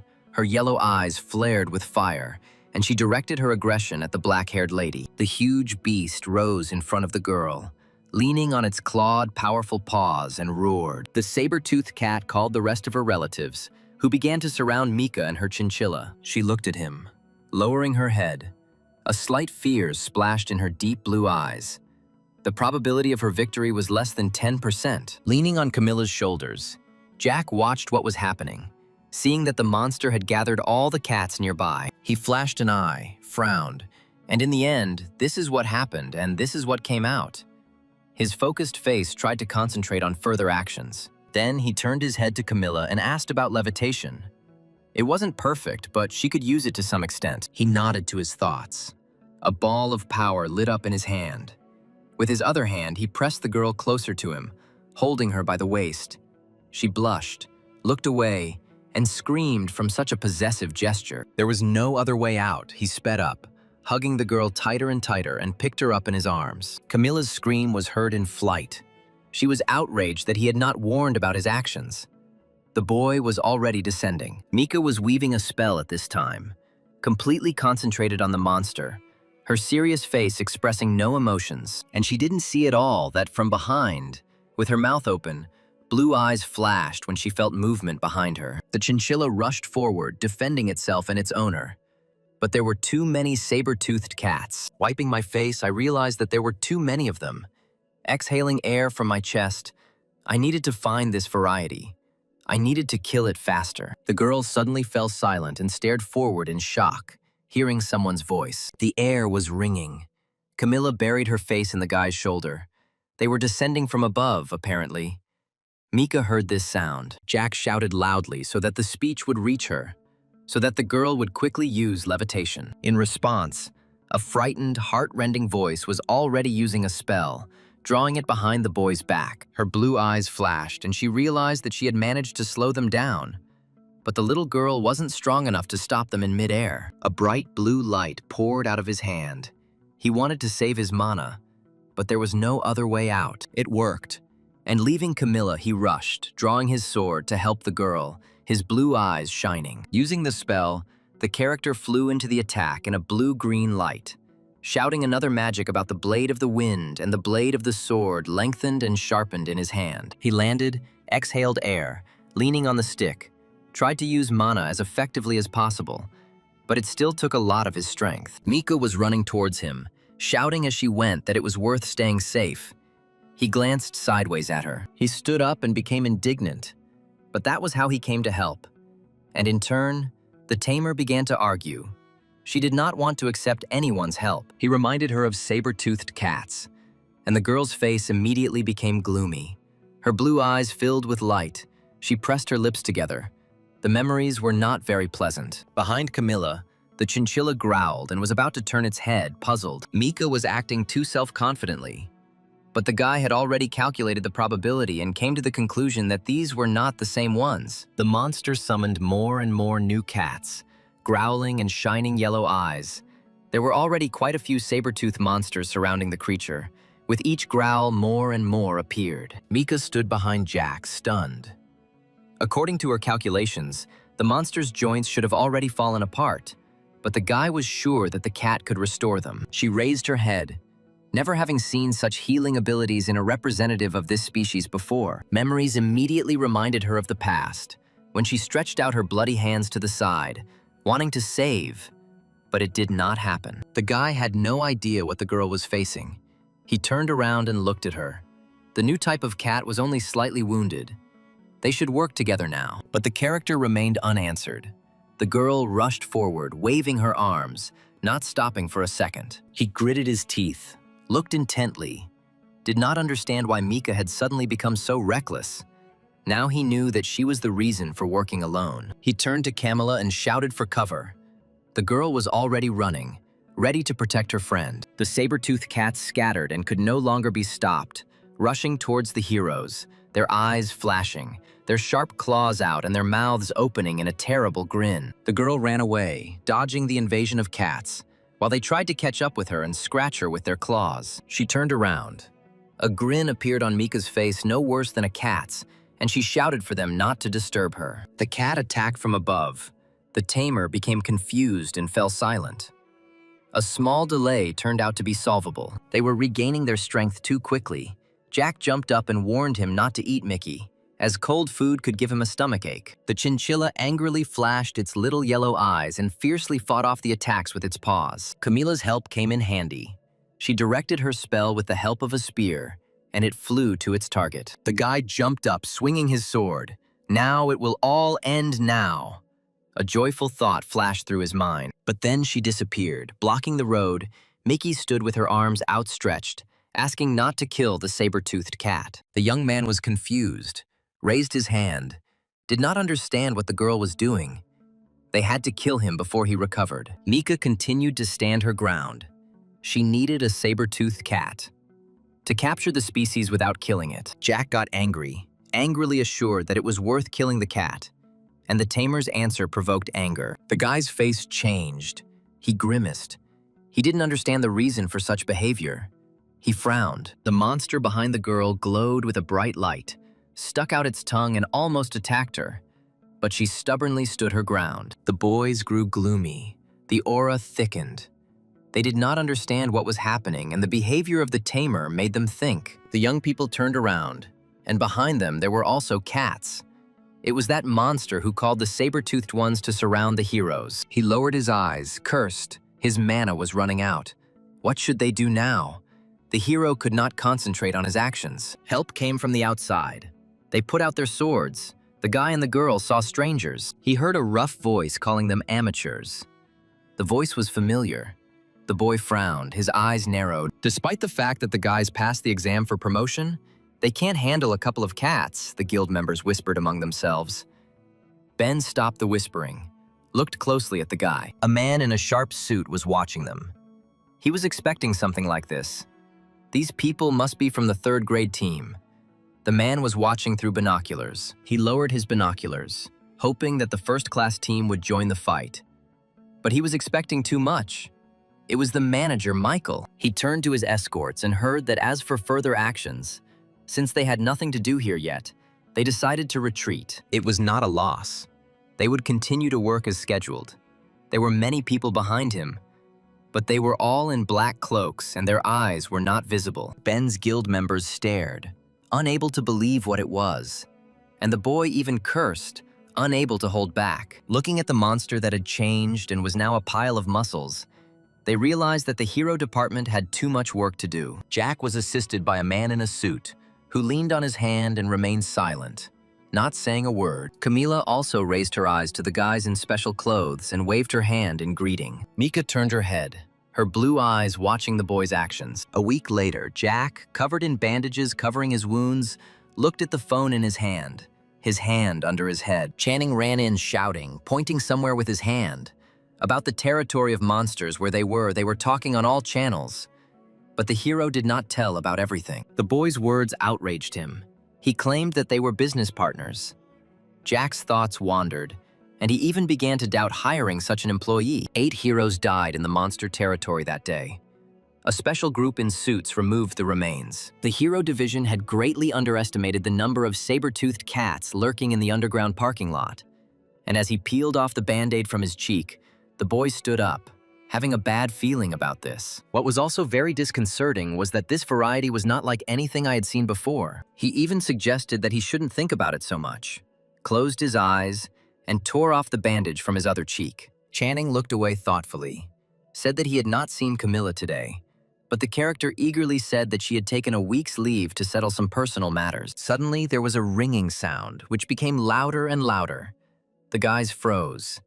The boy admitted, folding his arms across his chest. It was the first time he heard this phone ring before. It was the guild hotline. Jack walked up and carefully picked up the phone, closed his eyes, and began his speech. But when he heard who was on the other end of the line, he froze and opened his eyes wide in surprise. Channing turned around and screamed as soon as he heard Mika calling. The boy looked too stunned. He immediately put on his movie glasses, opened his mouth, and beads of sweat ran down his cheeks. And he would also like some popcorn. The girl said that she had found her only way to contact the Fun Guild. Jack laughed. She asked about the guy's wounds. But a week passed and everything became fine. I looked out the window and the conversation flowed evenly. Everyone asked their questions, showing politeness, listening attentively to the girl, realizing that she hardly called the hotline just to check on her health. And finally, Jack heard that Mika would like to see him if there was time and desire. Channing screamed, even spitting out the popcorn he had managed to get, unable to believe it. At this time, Camilla was talking on the phone with her father, pressing her shoulder to his ear. She was polishing her staff. Dad was interested in the variety, worried about his daughter. He couldn't hold back, raised his voice, reminded her to be extremely careful. And even the girl raised her voice at him. But the guy who works with his daughter seems reliable to the man. And even the girl stopped because of this. Camila blushed at the memory of Jack, cooed, agreeing completely. If it weren't for him, she would be where she was. The man clutched the telephone receiver to his ear and listened attentively to his daughter. The black-haired man with glasses and wrinkles at the corners of his eyes narrowed his eyes. Hoping to meet him, he said softly. Killian was Camilla's father, and the chief researcher for the study of monsters. Holding a portrait of the girl's mother, he is interested in the guy who has inherited his wife's element. The door opened, and the girl called the man to study the newly arrived sample. He looked back at her. He was going to go now. Hearing this, Camilla tried to call her father and find out about his arrival in the city. The last thing the girl heard was that she would be arriving for her mother's anniversary. After finishing the conversation, she looked at the phone in her hand and didn't learn anything new. She stretched, closing her eyes. She had a lot of things to do around the house, she chuckled, still holding the phone in her hands. I looked at the doorbell and saw that it was Channing calling, and my curiosity was piqued. It was a quiet day. People were walking and going about their business. The warm sun was shining. Jack was walking down the street, one hand in his trouser pocket, wearing a nice suit and a white shirt. He remembered the boy who handed him a bracelet, which was considered to bring good luck. He put it on and looked sideways. He tore himself away from his thoughts. The hero turned his head at the call, was surprised. His eyes widened. His hand hovered. Mika walked towards him, modestly raising her hand to her hair, looked at the guy, was late, and now was confused. I assessed her appearance. The hero calmed her down, assured her that he had only just come up, and she exhaled. They headed there together. The table was reserved. They started a conversation, and they were being watched from the side. Channing and Camila dressed up so that they wouldn't be noticed and would be resented because the couple was having dinner together. She clenched her hand into a fist. The girl cursed, and even thought that this was a plan to take Jack to her guild. The guys were watching them from the corner. They were chatting nicely and didn't suspect they were being watched. They drank coffee and other drinks. They liked everything, and generally behaved like old, good friends. Next on the agenda was a shooting range, where they laughed, shot at targets, and spent time together. The boys watched, and everything seemed strange to them. But they won the bear and were now arguing about who would carry it. As if on a date, Camilla couldn't stand it. So she slapped the guy who was talking about the date. The girl left, and the crumpled Channing indignantly shouted that it couldn't be left like that. Pretending that Jack's personal meetings did not concern her, she still felt sad and very irritated. Meanwhile, the hero stretched. He was having fun. He hadn't gone anywhere for a long time. Mika also liked this day, hugging the bear with both hands. But then the guy's face changed. It was time to tell why their meeting took place today. She looked at him with fear. He glanced at her, understood that she had not asked him to spend time with her for this reason, and fell silent in anticipation. I waited for Mika to tell me something, but she looked down and began her story. She hoped that the guy would be able to keep her company. They came to the hospital.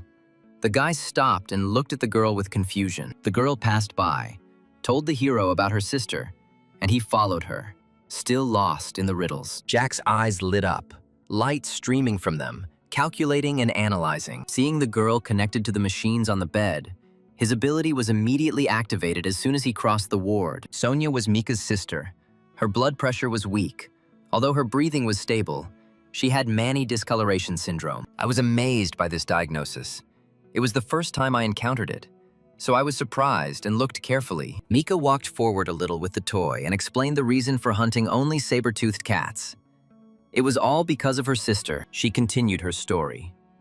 4 years have passed since the cat attacked them, and the girl is still in a coma. Realization took hold of the hero. He understood the true motives of the tamer. Adjusting the blanket, Mika agreed. She was looking for a way out and thought that she could continue. Doubts overwhelmed her. She was afraid that she had made a mistake. She had thought then that healing the species might help her sister. But the reports she saw today showed no connection. She lowered her head, began to apologize for her behavior that day, and everyone was in danger because of her. Jack waved his hands, calming her down. It darkened again, began to read the probability. The eye flared, determined the profile. The girl standing in front of him was the most important figure for the growth of the Fun Guild. Currently, 1/4 of the required number of people has been collected, so doubts have taken hold of the guy. Memories immediately brought back memories of such probability statistics before, when Channing was saved. Then he was still trying to stop the girl who was angry with Channing. He extended his hand in an attempt. The boy sat on his knees, lowered his head and closed his eyes, tears congealing in the corners of his eyes. He froze, as if he was thinking about something for himself. It seemed to him earlier that the ability was directing him to some kind of quest. His skill hadn't behaved like this before, so he hired Channing to work with their guild to see the response of his skill. This is the second time Jack's ability has been activated. Only now it was caused by Mika. He looked confused. Continuing to look at the tamer, he wondered how many more people he needed to find. He put his hand to his head, made calculations. The eye was still blazing and the light was pouring out. Mika looked at Jack with alarm, raised her hands to him, but her head spun a little. But everything was fine. When he joined this guild, there was a high probability that it would become great. But now, additional requirements should appear. He raised his hand to his face. He squinted. Wrinkles appeared on his forehead. He grimaced. He didn't suspect that his analysis skill could mock him. In any case, he decided to do everything for himself. Asked the girl a question and took her by surprise. Jack turned his head and looked at Mickey's sister. And during all this time, she could not find a clue how to get out of a coma. The guy zealously assured that he didn't know all the details, so maybe he shouldn't tell. But if she still hadn't found anything useful, it was worth thinking about a new approach. She threw up her hands and asked about him with fervor, the blue of pain splashing in her eyes. I decided to demonstrate it on myself. Showed my wrist with scratches because it is necessary to carry out disinfection, and again turned to her with a question. She shook her head negatively. Then the boy began to tell about the composition of this ointment, what should be applied. He told me more about the plant. It has antibacterial and anti-inflammatory effects. I watched with interest. Raise the ointment up.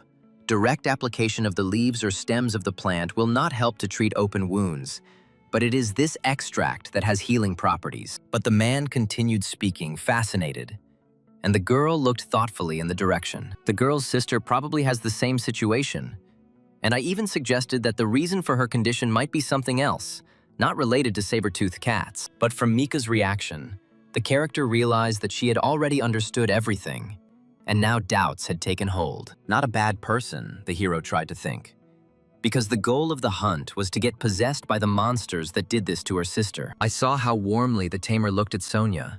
Her eyes sparkled, and concern was reflected on her face. Then he continued, taking advantage of the opportunity, and expressed his proposal to her. Seeing the interest, the character straightened up and loudly voiced his desire for official employment. Mika turned to him, asked again about the Fun Guild, and he confirmed his offer. He fervently assured that if he agreed, all members of the guild would do everything to try to find a way to cure his sister. My mouth dropped open in surprise when I heard that he doesn't make empty promises, and that they can even sign a contract as a guarantee. I used my ability again, analyzed the probability of Sonia coming out of her coma.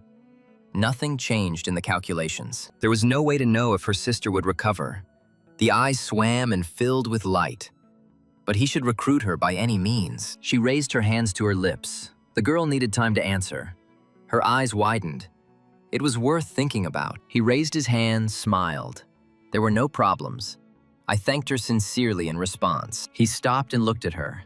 The best thing he could do right now was to give Mika the opportunity to sort herself out. Waving goodbye, he didn't want to stay long and said goodbye, leaving the little girl alone with herself. But he looked down at the bracelet, remembered something, froze, and it began to glow on his wrist. He turned around, taking it off, and turned to the girl. He forgot to give her something now. She was surprised, not hiding it. He handed over the bracelet, explaining that it was made from a lucky mustache, that it brought good luck, and he thought that it would look better on his sister's hand than on a guy. I looked at the bracelet in my hands and was sure that Sonia would like such a generous gift. As he was leaving, he turned around, hoping for a quick answer with a smile. But the girl was silent, but followed him with a thoughtful look. Warmth appeared in Mika's eyes. A blush appeared on her cheeks. And that was when she realized that the guy's attention was necessary now. People were sitting in a large, dark room. Men were exchanging glances with each other. The head of the guild, Karaz, folded his arms across his chest, lowered his head in displeasure, closed his eyes, and did not tolerate identification. The presenter on the podium leaned towards the microphone. They all waited for quite a long time. The head of the guild, Kostya, was not there. He showed up, but was clearly unhappy with such an early meeting, walking along, scratching his neck. The secretary noticed that she was talking to Don about the rush. Only the lenses of his glasses flashed when he looked at her, too busy to come here. He was even given a displeased remark when they heard what the man was saying to the woman. The head of the warrior guild, Serge, frowned. His forehead was cut by protruding veins. It was obvious that everyone in this room was waiting only for Don. A smile lit up the man's face as he looked up and saw the speaker. And he was glad that he had returned from the dead. Serge jumped up, clenching his hands into fists. No one could destroy them. They cleared this territory of monsters many years ago. He exhaled, hinting that the guy in front of him was too loud, and glanced to the side. Another blond man propped his face up with his hand and accused the chief of immaturity. Without removing his hand from his face, a caustic smile flashed, and his crazy eyes settled on the victim, who had not learned his lesson even after being beaten. These altercations were noticed by others, and a female voice noted that the men were behaving like children in an attempt to tear each other's throats out. The woman with red eyes poured in, looked down, and didn't understand why they constantly needed to prove something. He turned to her, whistled, did not expect to see Kim. 3 years had passed since their last meeting. Don's next words made the girls angry. She exploded, got angry, and asked again about old age. Sitting down on a chair, throwing his hands behind his head, the man smiled contentedly, convinced of his irascibility. The chief, who had gathered all the heads, coughed, attracted attention to himself. It was time to start.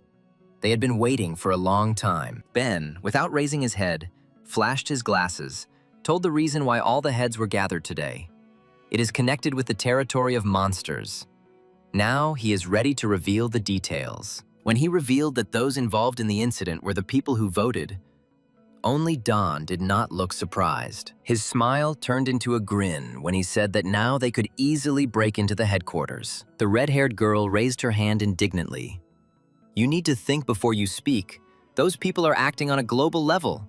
Their involvement is not enough for an accusation. Ben tightened his grip on the microphone and impatiently continued that the girl was right. The heroes were powerless.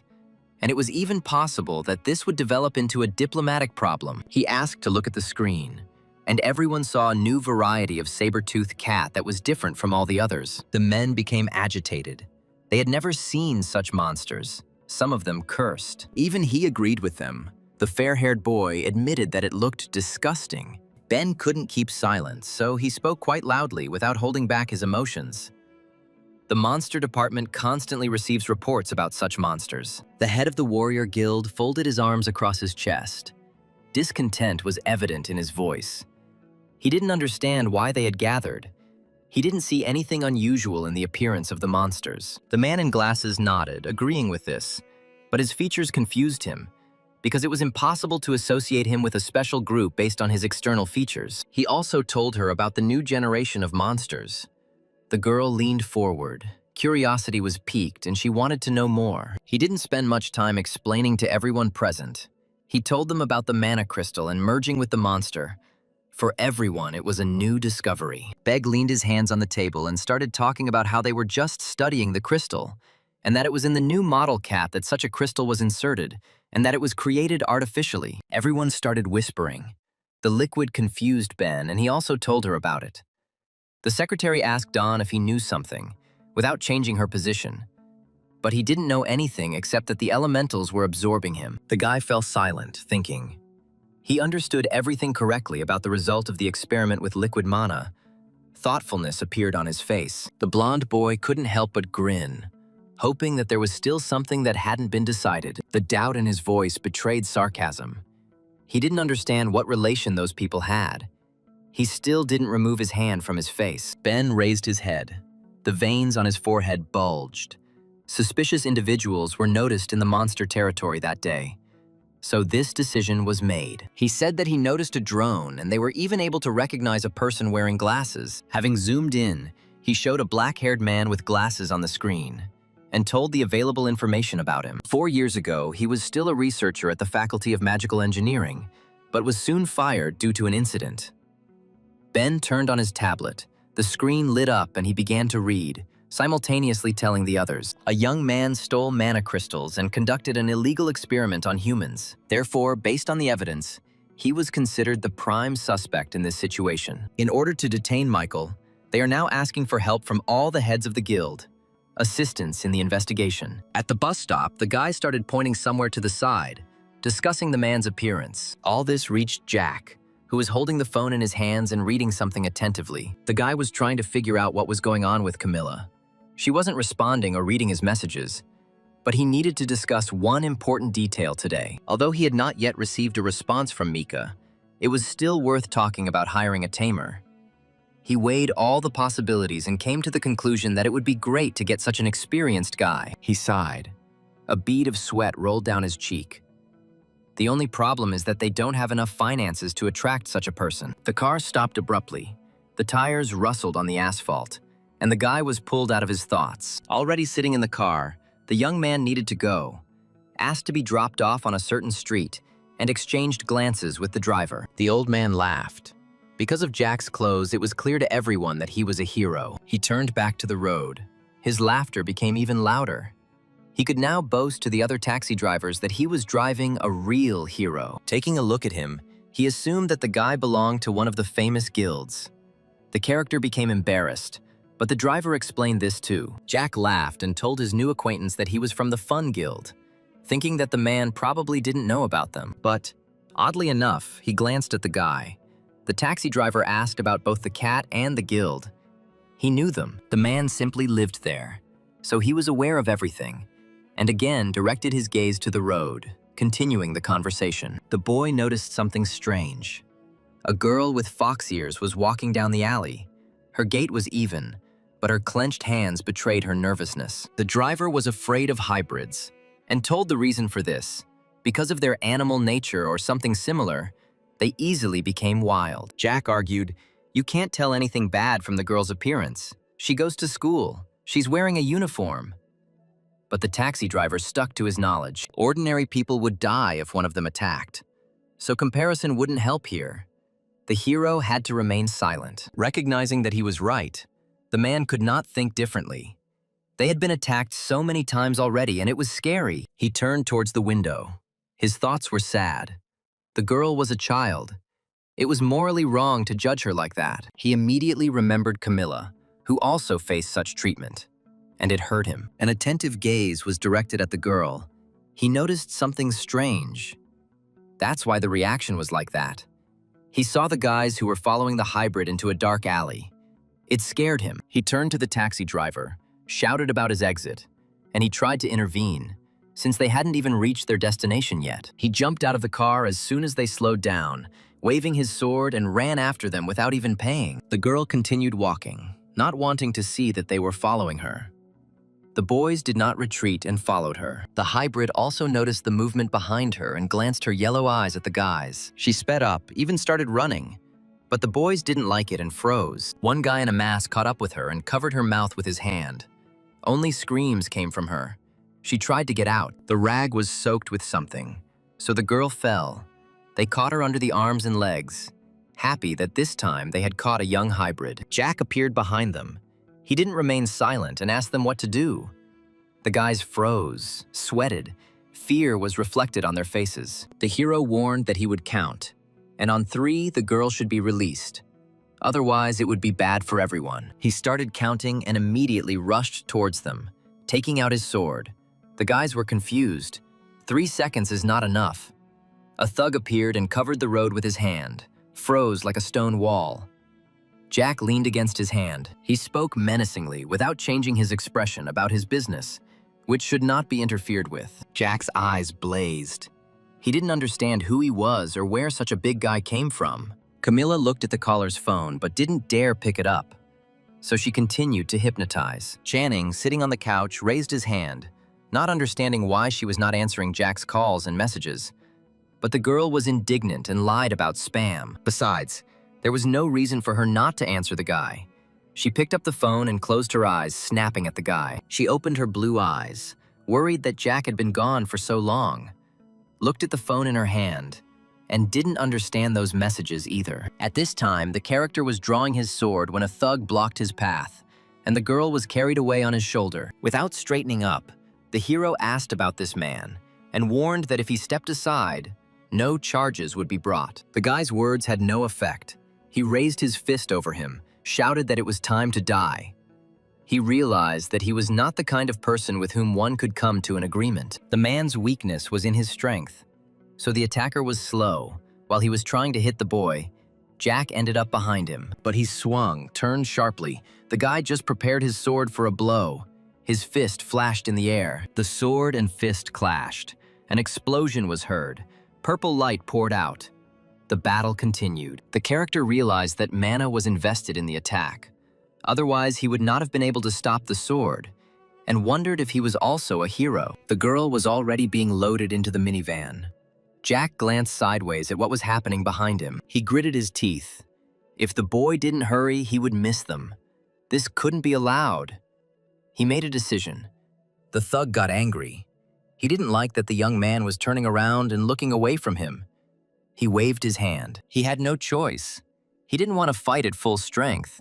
He tried to keep the damage to a minimum since they were in a residential area. I heard a voice from somewhere above. There was a man standing there in glowing purple. He couldn't allow the whole area to be destroyed. The blonde boy stood with his hands in his pockets, smiling. Jack was lucky. They were in a hurry. Usually they kill all the witnesses, but they didn't have time to play with him. The character raised his sword. His thoughts were mixed up in his head. Everything was about power. They use it together. Then the guy in the light-colored suit turned to the thug and reminded him of the order. He had to behave more quietly. It was his first job, but there was so much trouble. Having heard the words about the boss, the bully had to retreat. It was not funny.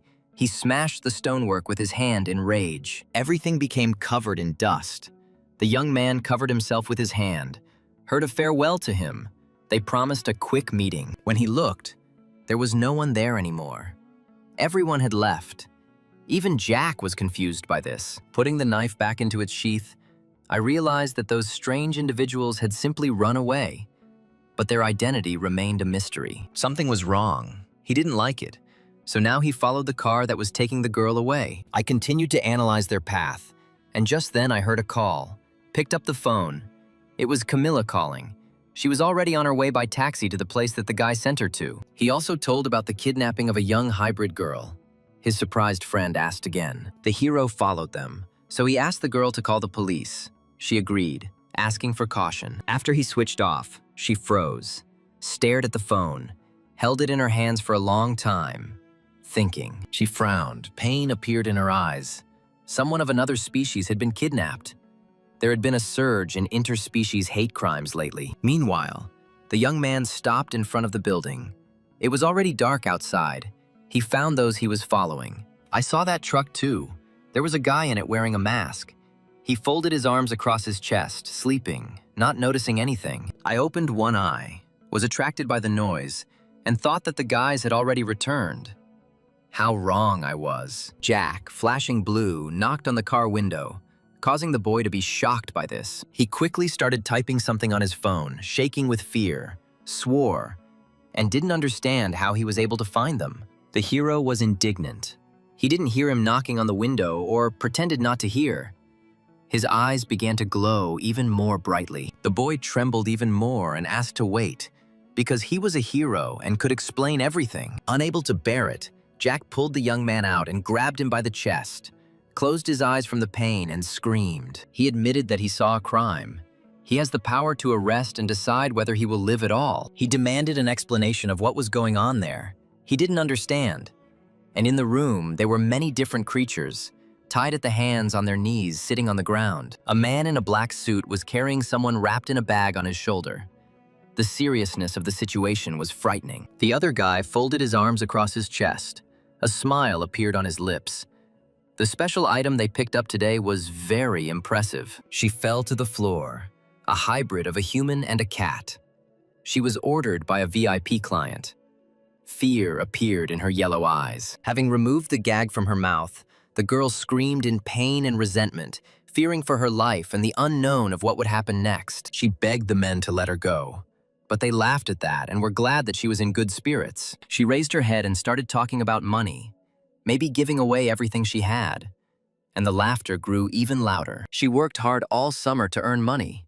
He agreed with her this time and nodded. He raised his hand and admitted that it was a pittance compared to what was promised for it. He grabbed the girl by the hair, lifted her up towards him, and whispered angrily, bringing his face closer. He spoke openly about the experiment on the hybrid. Tears froze in the corners of his eyes, and his mouth dropped open from this. But he calmed down. The attitude towards them was different, but it was better to continue than to send him to the slaughterhouse. She looked at the others, who were no longer moving, only covered with a bloody rag. The guy left, waving his hand. They had time before the client arrived. They needed to prepare everything and remove the bags. The girl screamed angrily, raising herself up on her elbows. Their actions are illegal. She started to speak, but the man interrupted her, laughing and asking what they would do to him, not believing the threat. The boy's words were firmly lodged in the hybrid's head, reminding her of what the monsters had done to people. And she lowered her head. The red color illuminated the girl's body. She had nothing to do with it. She didn't want it. She bent over, clenched her teeth as if in pain. I need to get out urgently, even if I go crazy. But the mana is blocked. A man came up from behind and raised his hand as if to strike. He lowered his hand and pressed it to the ground, squeezing it tighter and tighter. The girl didn't understand what was happening. A smile flashed on his rough face. He told about the mana suppressor, which is very effective on hybrids, and took all precautions. The man in the shirt stopped the guy. There was no point in damaging the goods, but he stood his ground. He was sure that hybrids were nothing but trouble. He just turned his head and said something about the message. The girl needs to be taken to the living room, and if she starts to pass out again, then it's worth knocking her out. But the words got stuck. Something strange at the top attracted the attention of the young people. They raised their heads. There was a crack. The ceiling fell to the floor. Dust rose up, and people covered their mouths with their hands. Jack appeared, glowing blue, his hand clenched into a fist, and announced that he was arresting them on charges of illegal alien trafficking and kidnapping. The guy in the suit turned around and explained about the hero. He had already seen him. The leader flared up. He should have known this. The character saw tied-up, trembling people. The culprits were just those guys. He looked around. The situation was even worse than he thought. At first, he wanted the police to deal with them, but with the chaos going on, he changed his mind. He lowered his head, his eyes filled with blue light, pulling his sword out of its sheath. They are monsters more than all the others. A man in a shirt fell to the floor. Just forgiveness. They were just following orders. Their boss is holding them by the throat. The guy stood up and decisively asked about the main one. He needed to find him. He laughed unexpectedly loudly and angrily, rising. He would not answer like that. It was indicative. He gave the order, and our character was surrounded by several men with swords in their hands from different sides. As soon as the blow was struck, the boys' swords clashed. But the hero was not there. Jack was already on top, crouching in the air, mocking them, cursing. The boy landed and realized that they had used cover so that he wouldn't see them and they would attack in a crowd. So he rushed forward, trying to attack the man. A sword appeared behind him with a sword over his head and was about to crush him. He flashed his sword, scattered blue light, his concentrated face closely watching the guy's actions. Falling one after another, the man in the shirt watched, hands in his pockets, as the attacker's hand fell and no longer moved. It was impossible. The hero knocked down all the people. All of them were no weaker than the fifth-rank heroes, slowly moving towards the leader. There was no escape. All the men fell down in blood and dirt, groaning in pain, their eyes closed. He ran up to the girl, tore the gag from her mouth. Her frightened eyes watched her attentively, and she exhaled a question. Jack looked at her with warmth. He was here to help her. Now she was free, he reassured her. Untying her hands, he continued his speech. The police were already on their way. He wanted to hear the story of what had happened. She looked around, at the people who were covering the blood-soaked cloth. Jack apologized. He was truly sorry. They couldn't survive. The hybrid's eyes stopped at one point. She raised her head and screamed loudly and heart-rendingly. Tears gushed from her eyes. She did not understand such treatment of them. They didn't ask to give birth to them. Everyone treats them like monsters. The hero couldn't help but utter a word. He just lowered his head. Deep down, he knew there was nothing he could do. The police surrounded the room. They were transmitting information. Camilla was there too. With a frown on her forehead, which was cut with wrinkles, the girl looked ahead with longing and anticipation. Two people were making small talk, sitting and drinking tea, one thanking the other for his time. Michael raised his glass, praising the samples that were sent to him. They almost learned to control the mana crystal. The dark figure poured liquid, heard about the commotion. But the stranger already knew that the police were prowling the farm. Unfortunately, there were many important materials there that would help in the investigation. Because of this, the supplies were delayed. I didn't know if it was a coincidence, but it was the same person who managed to defeat the saber-toothed cat.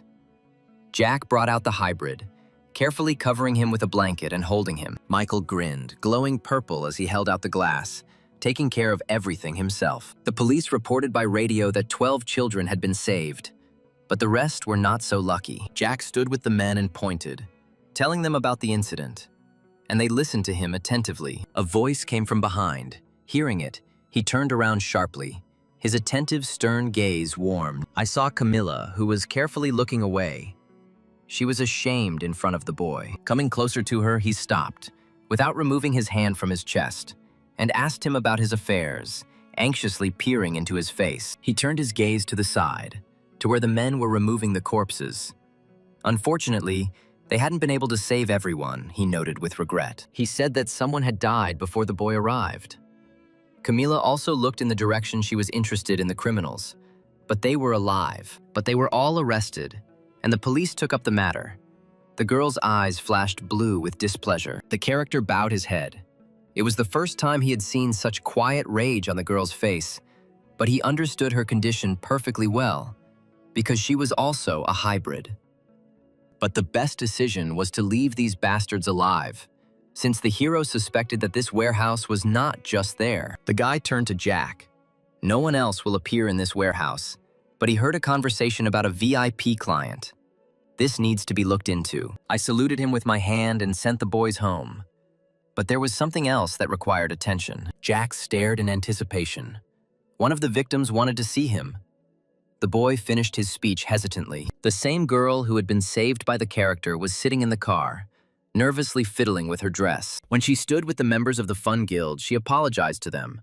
But the guys assured her that everything was fine and that they were happy with this format. The girl with the ears wanted to be taken home instead of staying with the police, she gasped, looking up. The orphanage was a place where young and vulnerable members of various species who had come to Earth from other worlds were kept.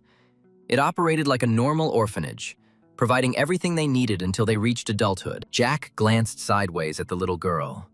He had heard of such a place, but he had no idea that the species that grew up in this place were also targets for kidnapping. A woman came out to meet them, putting her hands to her chest, tears rolling down her cheeks, and screamed the girl's name with pain. Unable to bear it any longer, Ricky ran to the woman and burst into her arms, hugging her tightly. She began to apologize, stroking her head soothingly and hugging her even tighter.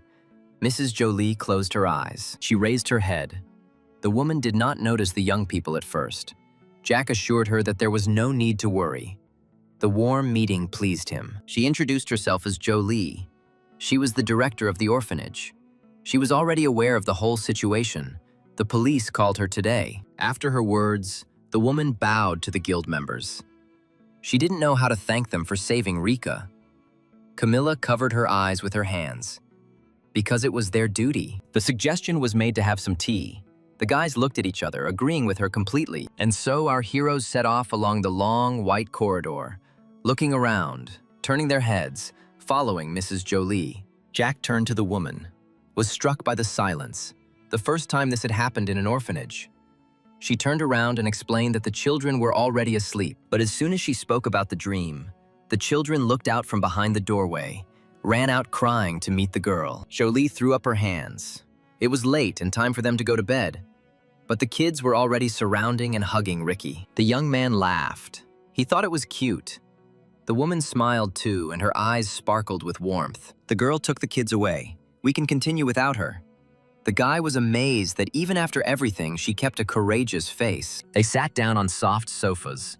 The director apologized for the children. They had too much energy. But the hero was glad that they remained children despite everything. The woman told how she was contacted, and then she accidentally shared with the children.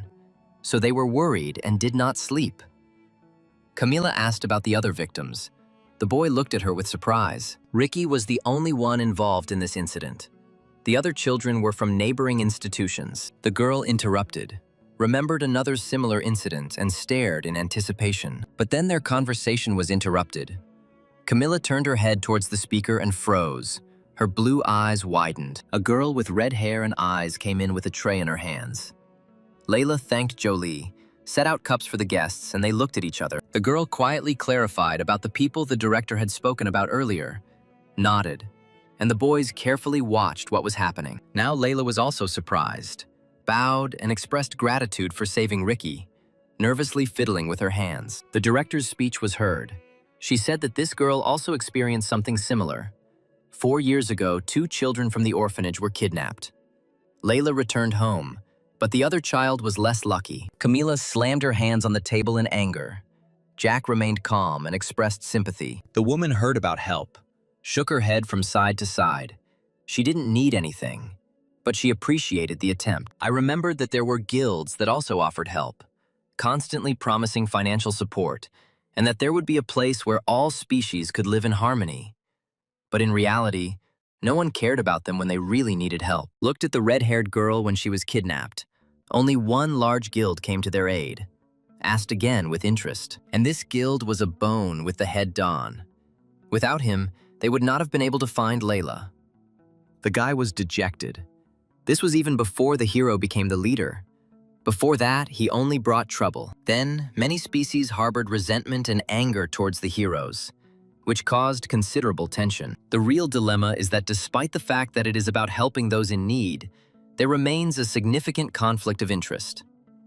Jolie lowered her head. Given their current situation, they are not yet able to independently determine what is best for their home, appreciates the refraction, but will not be able to accept any more help. Camilla raised her hands to her hair, revealing her ears. There was no need to worry about this. The woman was confused. She showed her sharp ears, explained to the woman that she was only half human. Layla screamed and covered her mouth with her hand. Jolie was also surprised. She considered the girl the head of the Fun Guild. She closed her eyes and lowered her head. There was nothing wrong with that, even though her guild was created by a half-elf. She raised her head and began to speak passionately about how, growing up, she had faced discrimination solely because of her elf nature, and remembered a period in her life when she had withdrawn from the world and looked at everything through the prism of bitterness, fearing those who despised her for who she was. She looked at Jack with a slight smile. Then she realized and continued her speech that there are people who choose understanding over prejudice.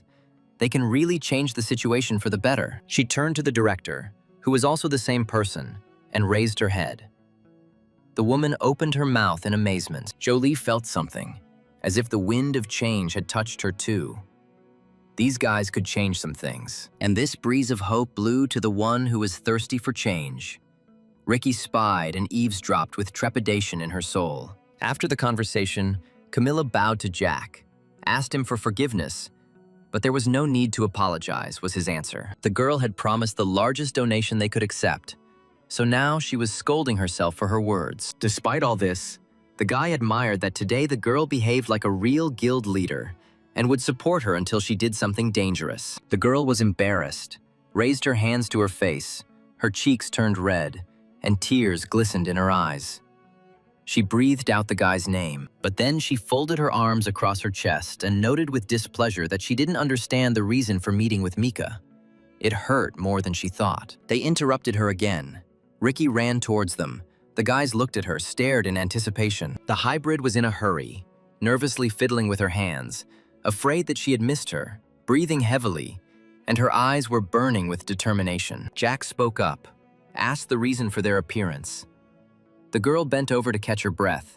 She had something for them, straightened up, pressed her hands to her chest, thanked again for saving her. Because of the shock, she had not been able to thank him properly earlier. I closed my eyes. Tears streamed from my eyes, and I found the strength to move on only because of the guys. The young people listened to her attentively. The girl wanted to give a gift, Camilla asked politely. Immediately, a gentle blue light illuminated them all. She pulled out an artifact of the world that Ricky considered her home. Jack's eyes became the same color as the artifact in his hand. Surprise was reflected on his face. She put her hand on Camille's shoulder and explained what this object was with admiration in her voice. Camilla folded her arms across her chest in displeasure and was indignant. Unable to believe that Jack seriously wanted to invite Mika, he reasonably noted that the fourth-rank guild should attract new talents. Extended his hand, covering his eyes. The guy stood his ground. The girl thought that they weren't on a date then. She closed her eyes and felt awkward. She had been wrong all this time. She sat down, still holding her hands on her chest. She didn't believe that they could hire someone like a tamer. But it was worth a try, the young man assured. She pointed her finger. After thinking it over, this would be the first and last time. Everything else is negotiable. She coughed into her hand, leaned over, and at this point she considered the conversation over. But there was one more thing left. A gift from Ricky. The girl asked when they would be able to use it. He was confused. He took out that crystal. The girl brought it from far away. Camilla waved her hand. Apparently there was more power in it than in all those 100 that were found. Jack admitted that he could have passed it on to his spirit, but thought it might be a good learning opportunity. She asked again in surprise, not understanding a bit about the training. But the guy was already absorbed in something else. A blue lump flew out of his chest. The boy screamed and followed it with his eyes, uncomprehending. I calmed my spirit. There was nowhere to hide in this place. The girl still stood there discontentedly. The spirit flickered in the air. The boys watched it, and Jack noticed with displeasure that his head hurt from the flickering. Camilla thought in shock. She couldn't believe that she was talking to a spirit like that.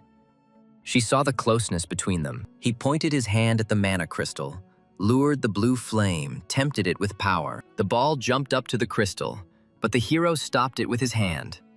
Not so quickly. He remembered the incident in the Cost Guild and that awkwardness too. He stopped the ball with 2 fingers and scolded him. If this continues, he will not receive the crystal of power, the spirit growled. Giving commands and watching the spirit carry them out, Camilla frowned, not expecting the guy to teach strictly. Remembering the relationship between mother and spirit, there they were more friendly. But here they are different, like with a pet. She closed her eyes, clenched her fist, and started to cry. But the blue ball chose its owner. Jack praised the spirit, even allowed him to eat the mana crystal, and smiled. Everything around was illuminated with blue light. The reaction was much stronger. I assumed that this was because the spirit absorbed more mana. Don's words came to mind. Falling somewhere down. The guy plunged into some kind of reality, heard a voice. Trying to look around, warned an unfamiliar voice about empty excitement. Jack was inside the virtual space. I swam closer, didn't understand what was happening, and didn't know that the spirit could speak. Thanked for the crystal. I noticed that the sphere began to disintegrate. I was worried about the spirit. I didn't know the reason for the conversation. He revealed the secret. Someone is following them. The boy was surprised. He didn't think that someone knew. Then the spirit said that with the help of the crystal of power, one can become stronger. Anyone who uses crystals can do this. The voice warned about the environment. It is worth taking a closer look at everyone. Sometimes those whom we trust the most hide the most from us, Jack screamed. He couldn't get his head around the fact that someone nearby was a traitor. But the hero himself would have to find out. He heard about Camilla's defense. He cried out even louder. The successor was chosen for this. He got angry. They pushed everything onto him. Without understanding, the guy cried out in resentment. Too little time was given for the meeting. Beads of sweat streamed down his face. The girl anxiously asked about her health. He whispered her name. The boy began to move away from what he had experienced. The young man found himself on the floor, rising as he heard the worry in Camilla's voice. Raising himself up on his elbows, he told her who he had met, and she asked again as if she had misheard. He looked down, didn't know how to explain, and tried to understand what had just happened. The boys raised their heads and saw a glow under the ceiling that began to take the form of a creature. Jack realized that the spirit looked like a little girl, who appeared next to him. Some people in the room were doing something with chemicals. 2 men were standing waiting. The experiment was conducted. Those familiar personalities were constantly watching Michael. As he poured out the liquid, he heard that the kidnapping of the last hybrid had not gone according to plan. Because of this, they lost a large supply base. The business partners' faith began to weaken, and the experiment began to grow before their eyes. Then the fair-haired man could not remain silent. Began to talk about carefully reconnoitering the area. Did not destroy because they were afraid to expose themselves. The aura thickened above him. The creator scolded, reminding him for what purposes the personalities were created. Michael turned around, demanded Jack's head, gritted his teeth, his eyes flashed purple. His attorneys agreed, nodded in agreement, understood their task, and realized what they needed to do. Another man ran in, throwing open the door. It slammed loudly and he shouted about problems. The heroes walked, their eyes flashing with displeasure, burst in and began to grab everyone in a row. Earlier, Don had called Ben to his place, who had appeared promptly and was now standing by the door, waiting. The head of the guild turned around and noted with a smile that he knew about what had happened on the territory of the monsters. Ben didn't consider what happened then a victory. They just cleaned up there, and the monster was almost defeated. He had something to sort out before heading to work. Ben kept his head down. Rising from his seat, Don began evasively from afar, knowing that this would not be a very pleasant assignment. We need to arrest the manager, Michael, and all his subordinates as well. The association did not give permission for this, but Don made this decision. He called for risk, but if they acted according to protocol, they would never be caught. But most importantly, he put his hands in his pockets and warned about the rat in the association. Ben asked incredulously. It was hard to believe that there were people who collaborated with Michael, compared, and there must be a connection between recent cases where heroes were drawn into dubious incidents. Does not see any reason to unite with guilds. He warned me in a friendly manner about a possible setup, a premonition that they might be planning something worse. And now, listening to the voice that reached him, which insisted on innocence, he squinted his eyes with displeasure. Seeing one man arrest another, I recalled the words prejudice about illegal actions. He listened to the reports from his team. The people who worked here were just workers. But Ben was only interested in Michael. The man who was on the floor whispered about their imminent death as soon as the main thing was found out. It became interesting, the man asked. But the guy turned around and whispered about death with his crazy purple eyes. He asked again about them, demanding that they speak directly and not vaguely. Having heard about the blessed ones, his face darkened, deciding that this was precisely connected with what the manager had planned. The members of the Run Guild were convinced that they were faced with a fanatic and that he was talking nonsense. The guy suggested that they move on. The guys tensed up. The aura became thicker. They felt something approaching. The man stopped short of starting his speech. Having finished the sentence, the members of 2 people saw that they were walking, carrying with them something terrible and scary. The giant, who was among Michael's backing singers with a determined look, demanded that every single one of the heroes be killed. The fair-haired man flashed his yellow eyes, grinned. He had already seen these faces. Everything suited him. Just as he was looking for someone to vent his anger on, a figure was approaching. The young men did not understand what was happening. The strength of the men was like the mana of monsters, but they recognized this fact very dangerously. Ben turned to them. He was interested in Michael, so he asked about him. His eyes acquired dark specks. An evil grin flashed on his lips. The guy admitted that he knew where, but wanted to know the reason why they needed him. He rushed towards them, talking along the way about the future fate of those present. The girl rushed forward first, pulled out her sharp blade and cast a spell. Out of the corner of my eye, I noticed some movement. The tension was growing and fear was slowly taking hold. I noticed how the men were grabbed by the waist, gasping for breath, asking and begging for help. The guy put his hand in his pocket and held out the other with a smirk on his lips, confident in his strength and actions. The girl screamed that help would be provided now, and she was about to. But behind her, there was already a thug with a raised fist. But the hooded guy who came forward put out his hand and blocked the attack easily. Another young man was already flying at the big guy from above, his leg extended to strike, attacking in mid-jump. Together, they managed to lay the man on the stone floor, crushing him with stones. The strong blow even caused a crack in the floor. The blonde man saw that his partner had been defeated. But nothing else was expected under the leadership of a strong guild. Realizing that Michael had already escaped, Ben rushed to attack the boy who stood with a disfigured back. The man was confident in his abilities. He flew at the guy and grinned. There was no time for distraction. A swing of the sword and the young man fell apart, without even having time to say anything. In a moment, the end came. Michael's backup singer cursed, not expecting the man in front of him to be so fast. After the blonde boy's defeat, Ben stood over him and thought, "The reports were wrong. The individuals were stronger than they thought," the man said smugly about the rookie mistake, the loss of vigilance. He turned to his men who were running towards him, asked about the leader, but it was all in vain. Ben suggested finishing this here, demanded the latest news about the wounded, but then he froze. The man's face changed, circles appeared under his eyes, and the realization inevitably overtook him. The lying guy grinned, reminded him of his words, and turned over his shoulder. The brute was already on his feet, surprised that the first one was still lying down, presented him with liquid in a bottle, calling it a blessing. The bubble landed on the grinning boy's wet tongue. His eyes sparkled. He was lucky today. The others, too. They would be able to see the second blessing. Camilla and Jack stopped near a large building and looked around the place carefully. Then they looked at each other. The construction seemed to be finished, they decided.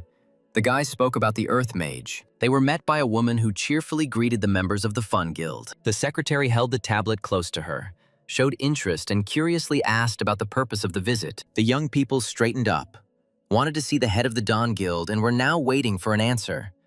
But, unfortunately, he was not there. Jack was upset. He wanted to talk about his spirit, asked the girl to tell him that they were there. The secretary cordially agreed with them, but her words were caught on her lips as she was interrupted by the young man running towards her. He was shouting anxiously that the connection with Ben's team had been cut off. They had received information from them earlier, but were still in the lab. The woman sweated. The information was not for outsiders. She tried to tell the boy this and fell silent. A man interrupted, having heard part of the conversation. He became anxious and wanted an explanation. Sitting in the helicopter, the guys anxiously learned new things about both the laboratory and Michael. With her hands folded on her knees, the guild secretary Cost warned of top secrecy. Leaning forward slightly, she said that not long ago, the Hero Association ordered all guilds to conduct a joint investigation into Michael's activities, and the main person being hunted is the manager. He is suspected of being behind the recent incidents with the creation of various monsters. The information was passed on to everyone, including the top 6. The plan was for the heads to conduct an investigation within a few days. Then Camilla asked a reasonable question about the actions of the Coast Guild, and inquired about the reason for acting separately from the others. The secretary explained it this way. Their leader doesn't trust the guilds. These joint operations usually create a lot of unnecessary friction, so they took matters into their own hands and started an investigation. And for that same reason, they sent Ben's team to the office. Embarrassed, she raised her eyes over her glasses. Everyone understood correctly. The only thing they could do was not finish the sentence. She raised her head, surprised by the words from the guy. She didn't expect to hear that Jack would take everything upon himself. He put his hand on the window. They are still a new guild and no one will suspect them. Since there are 2 of them, it will be easy to get in. He raised his hand and his eyes flashed. The young man was calculating all the options. In the open door, the guy turned around and looked at the girl, asked her to prepare levitation. She was confused, could not believe that she wanted to jump. The hero stopped. There was no time to think. Jack flew forward, but the girl could only shout that time was needed to prepare the ability. Ben, covered in wounds and blood, lowered his head. His hair covered his eyes, and without raising his head, he chuckled. Then he raised his head, looked around the room, couldn't understand where he was and what was happening. He started spinning, couldn't even comprehend whether he was alive. What he saw horrified him. The once living members of the team were now lying around like broken dolls. They were all dead, Ben screamed loudly and heartrendingly, his eyes filled with tears. He didn't know how this happened. He stopped short, looked at himself, or rather at his hand, which was not there. Suddenly fell silent and stared. Howling, Ben blamed himself. Spreading his arms, the blonde monster grinned and lectured, remembering his own words. He gave the command to his partner, and the big guy transformed and now looked like an animal. Ben saw that the man's body had merged with the monster and realized what was happening. Dumbfounded, he decided that he should tell Don no matter what. He turned to the lying guy with a pathetic attempt, with the hope that he was alive. The guy was still alive. He closed his eyes, couldn't move, and sadly began to apologize to Ben. Because he was the protection. He had to protect everyone. The man cried out, asking to be silent. He couldn't cry because his eyes were damaged. He believed that the guild would send reinforcements. The youth touched his eyes. He didn't care now. He wouldn't survive. He demanded to drop it and run while he still could. The boy would hold off as long as possible. All the words were said. The man stopped short, froze, could not move. It even seemed like time stood still. The boy was defeated by that monster gorilla. Ben roared, cursed, and leaned forward. He sped forward to attack, but was intercepted by a huge paw that grew in his path. The monster that killed the boy rushed forward, waving its paws, and threw the commander back. The blow was strong. The man could not bear it and screamed. His forehead was cut into wrinkles.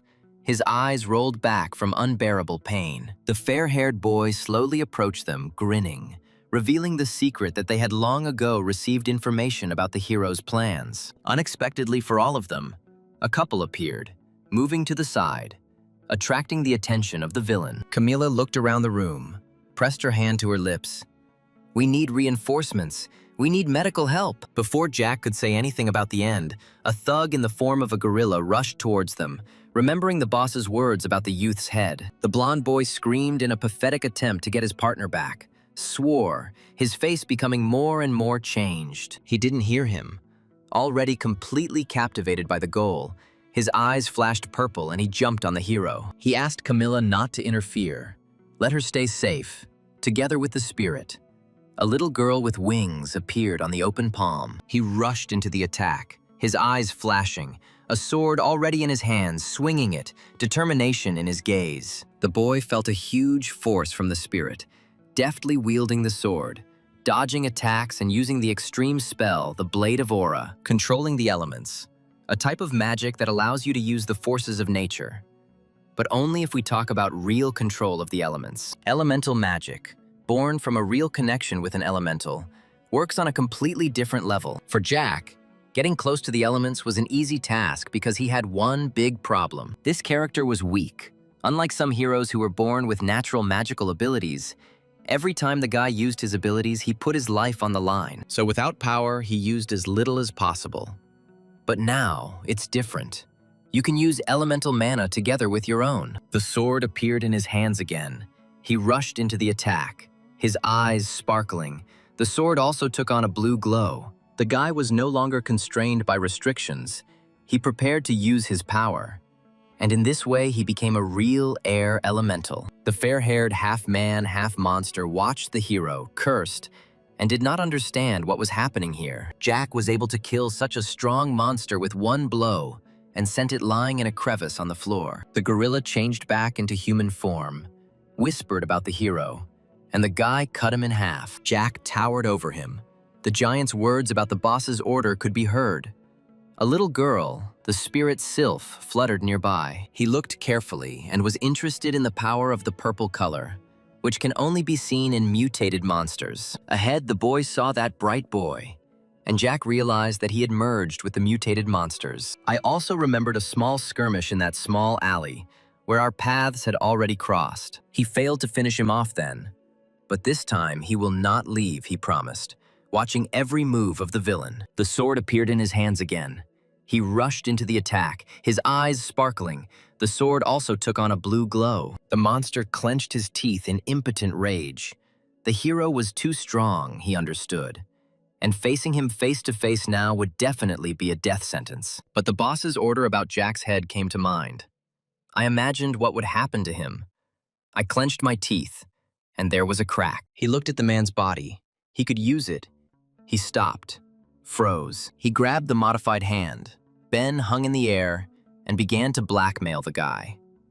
Camila screamed, angry, raised her hand, took the man hostage. He smugly raised his hand, warned the guys about one more move and would wring his neck. I couldn't let that happen, so I lowered my weapon, asked them to let me go, and then they would retreat. Continuing to smile, he was glad that they had managed to come to an agreement. It had seemed too easy to him that everything had gone well, and he praised himself. I thought that by this time the boss should understand that everything is not going as planned. The rest will appear any minute. He just needs to hold the heroes here. Jack was there. Now it was his turn to laugh. He couldn't believe that he actually fell for it. The guy recoiled, gritted his teeth. Unexpectedly for him, the boy was acting cunningly, attacking the man. He didn't think that he was so trusting. Pressing on him, holding a sword in his hands. He handled the sword deftly. A swing here, a cut there, and the monster was cut to pieces. One half of the body fell away from the other.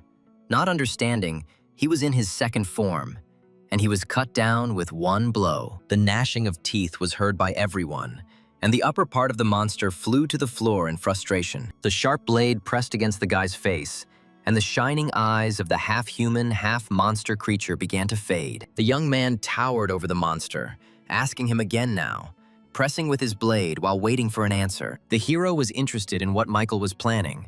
Half of the person could still live, he grinned. The blade came closer and closer, clarified the question, demanded details. The smile became stronger.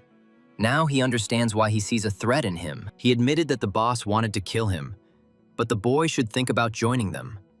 They could come up with something. Seduced him, even said that there are already several heroes who were blessed because he could even be powerful. Our boy remained unapproachable. He had no time. He demanded to answer questions. The monster laughed, convinced that he was dealing with an ignorant child and that the boss's plan was already working. He will find out soon enough. Camilla leaned over the trembling Ben, touched him. The girl tried to call him. Anxiety was reflected on her face. The man's body was increasingly overcome by trembling. Opening his eyes, he saw a girl, recognized a member of the Fun Guild, and asked to get them out of here. He felt awkward, raising himself with the help of Camilla, because he was the organizer at the exam. She stopped the bleeding. There was no need to make unnecessary movements. I didn't feel the strength of one of them. I returned to the lying position again and asked about the murder. The girl reassured him that if Jack took care of the half-monsters, there was no need to worry or think. But the man started arguing, looked somewhere to the side. He felt enormous power from one of them. One of them was still alive. The power was much stronger than in those two. A figure appeared behind the guy. Eyes lit up. He heard a quiet voice. His eyes flashed and he tensed up, pressing his lips tightly together. A female voice corrected him. The hero froze, holding his sword forward. Not knowing who she was, he cursed. The girl was embarrassed, touched her cheeks. She liked the relaxed look of the character, to her taste, but at the same time easily blocked his sword. Having thrown the guy aside, she was not a simple person. She demonstratively cleaned her weapon while looking at the boy. She pointed a dagger at him, admitted that the young man was quite handsome, and laughed about her offer to become her boyfriend. She promised to take good care of him. But the guy looked back at her and refused such a tempting offer. Jerry was annoyed by this answer, but she smiled and chuckled to herself. Coming closer to the lying man, she joked about a cold. He asked her for another chance, begged. She sat down next to him and sadly noticed that he had already used 2 crystals, and the experiments couldn't handle more than 2. He held out his hand in a pitiful attempt, asking for another chance and help. He could defeat him, he was sure. She laughed, plunged the blade. Everything lit up red.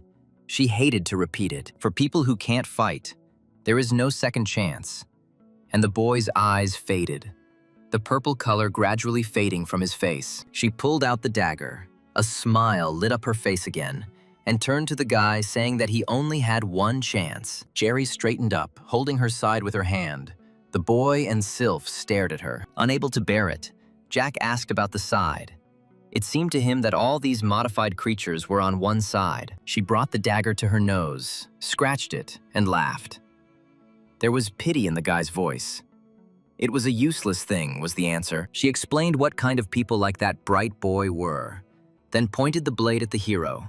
She was tired of talking. She was too angry at the people who couldn't shut up, so she jumped up and rushed at the guy. Using the power of spirit, I made him bare his fangs and smile from such a surprise. And I also paid attention to the eccentric little animal. Throwing Jerry away from himself, it flew past, leaving dust. Jack watched, slightly lowering his sword. They exchanged glances with the spirit. It seemed like it was just empty chatter, they decided. Everything seemed strange. He looked around in search of Camilla. He had to return to her. There could be more such creatures nearby. Already turning around to leave, I heard a voice that was grinning and oozing with poison. Jerry stood up, her red eye flashing, a smile glued to her lips. She hadn't met anyone with such a sparkle in a long time. She gave him a compliment, as if she had fallen for the hero. He turned around, thoughtfully wondering, because the character knew for sure that the blow hit the target. He didn't want to kill anyone, but there was no other choice. He saw how the girl was already rushing towards him. She still hadn't played enough. The young man gave the order to Sylph that it was worth returning to the sword. The blue ball obediently flashed. The next trick was shown by the Donka. When Jack cut it and froze in anticipation, his eyes sparkling. And while our hero was wondering where Jerry had gone, she appeared behind him and was already aiming a dagger at his neck. He turned sharply, blocked the blow with his sword, staggered, and his blue eye flared. If it weren't for his analysis, it would have been much worse. The style is good, almost like an assassin's. He was sure that she wouldn't be able to dodge the next blow. But when they were so close, she was able to duck away from the blow. She managed to get away, bounced off the boy, took a pose for an attack. I have never seen such movements anywhere else. She straightened up. Blood dripped from the cut on her forehead. It was too close. She could have died, she confessed. Then she realized that it wasn't so easy to defeat the guys. It became clear to Jack that if he didn't deal with her now, she would become a problem in the future. He decided to use the aura blade again. He didn't want the attack to reach Camilla. She grinned, acknowledged the guy's professionalism. She had never seen anyone use aura. They rushed into the attack. The girl shouted about her dagger and that he was ready to accept, wherever it was. The guy was silent. He just decided to destroy the place. Then he would see how Jerry would cope. The battle was stopped by a high-pitched male voice, who stood with his back to him in a relaxed pose. I scolded Jerry for starting a fight. She just needed to assess the situation. He adjusted his glasses and said hello. It was that same manager, Michael. He put one hand to his chest, put the other in his pocket, introduced himself as a man, and flashed the white light of his glasses. The girl turned around and waved her hand. The hero carefully examined the man. It was the first time he had seen the manager, and now Damashka wondered about the reason for his arrival. She came closer to the main thing, put her hands on her hips, expressed her opinion, argued with her, saw the mess that she made. They turned their gaze to the dead. The girl leaned over, chimed in about the death of the experiment, and complained about demanding more. Michael looked down on the remains and called this creature stupid and impudent. He ordered to take the crystals of power from their bodies and leave. She snorted and turned away, wanting to stay longer. Jack put his sword to the man's throat and announced his arrest because he was a criminal. He continued that the Hero Association had sent reinforcements. There was no need to do anything. Just surrender. Throwing his head back, he laughed evilly. This was what Michael had hoped for. This was all part of his plan. The purple color illuminated everyone present. Laughter still came from the man. The hero was confused. Jack couldn't stand it. He leaned on his sword. The aura thickened and wrote, "Too dense. No person should have such powerful mana." He heard, raised his head, told about his plan, attracted all the members of the 6 guilds. He cried out that only a fool would agree to something like this. He looked down at the guy with a smile and agreed that they wouldn't dance to his tune.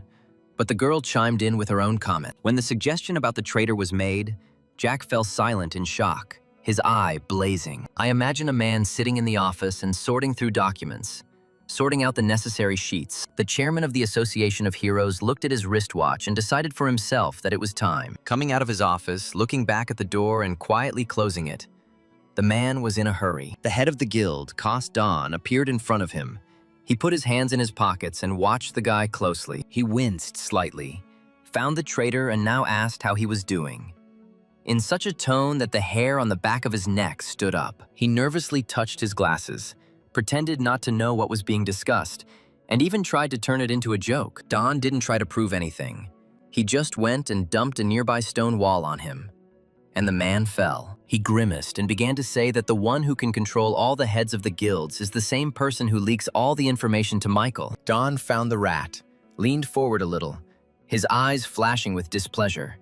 Everything led to Eugene. At first, the guy denied it, saying it wasn't him. But he glowed purple, emerging from the stone with sharp nails and pointed features. Don smiled, admitted that he hadn't liked this man from the very beginning, and trusted his instincts. The guy's next words did not please the traitor. He grinned and touched his hair with his hand. The chairman had changed, and now presented a new monster to the chief, with wings and horns. That's what Michael's technology can do. He lowered his head slightly, whispered, understandingly crossing a man with a bat, "Mana crystals are mixed in." A smile touched his lips. The era of heroes had sunk into oblivion. He called them relics of the past. Take care of it personally. He will do everything to destroy the heroes. With these words, the traitor ran towards the guy, who was still standing calmly in place. He put his hand forward, paying tribute to the enthusiasm. The head of the guild coast remained calm, but it wasn't enough. A weak blow like everyone else's, but the monster was able to break through his barrier. Even though Don dodged it and his hand didn't hit him, he loved to fight in close combat. He tore off the monster's arm. He howled. He never expected such pain. He screamed louder, his arm torn off, his forehead wrinkled in pain, his mouth opened in a scream. He cast a spell. A shadow impulse flowed towards the guy. He put his hands out in defense. The attack on the ultrasound that these evil wings use was similar. The monster rose up, smiling smugly. He made fun of such a glorious warrior as the head of the guild. With his arms outstretched, it was no wonder that his guild members were destroyed like ants.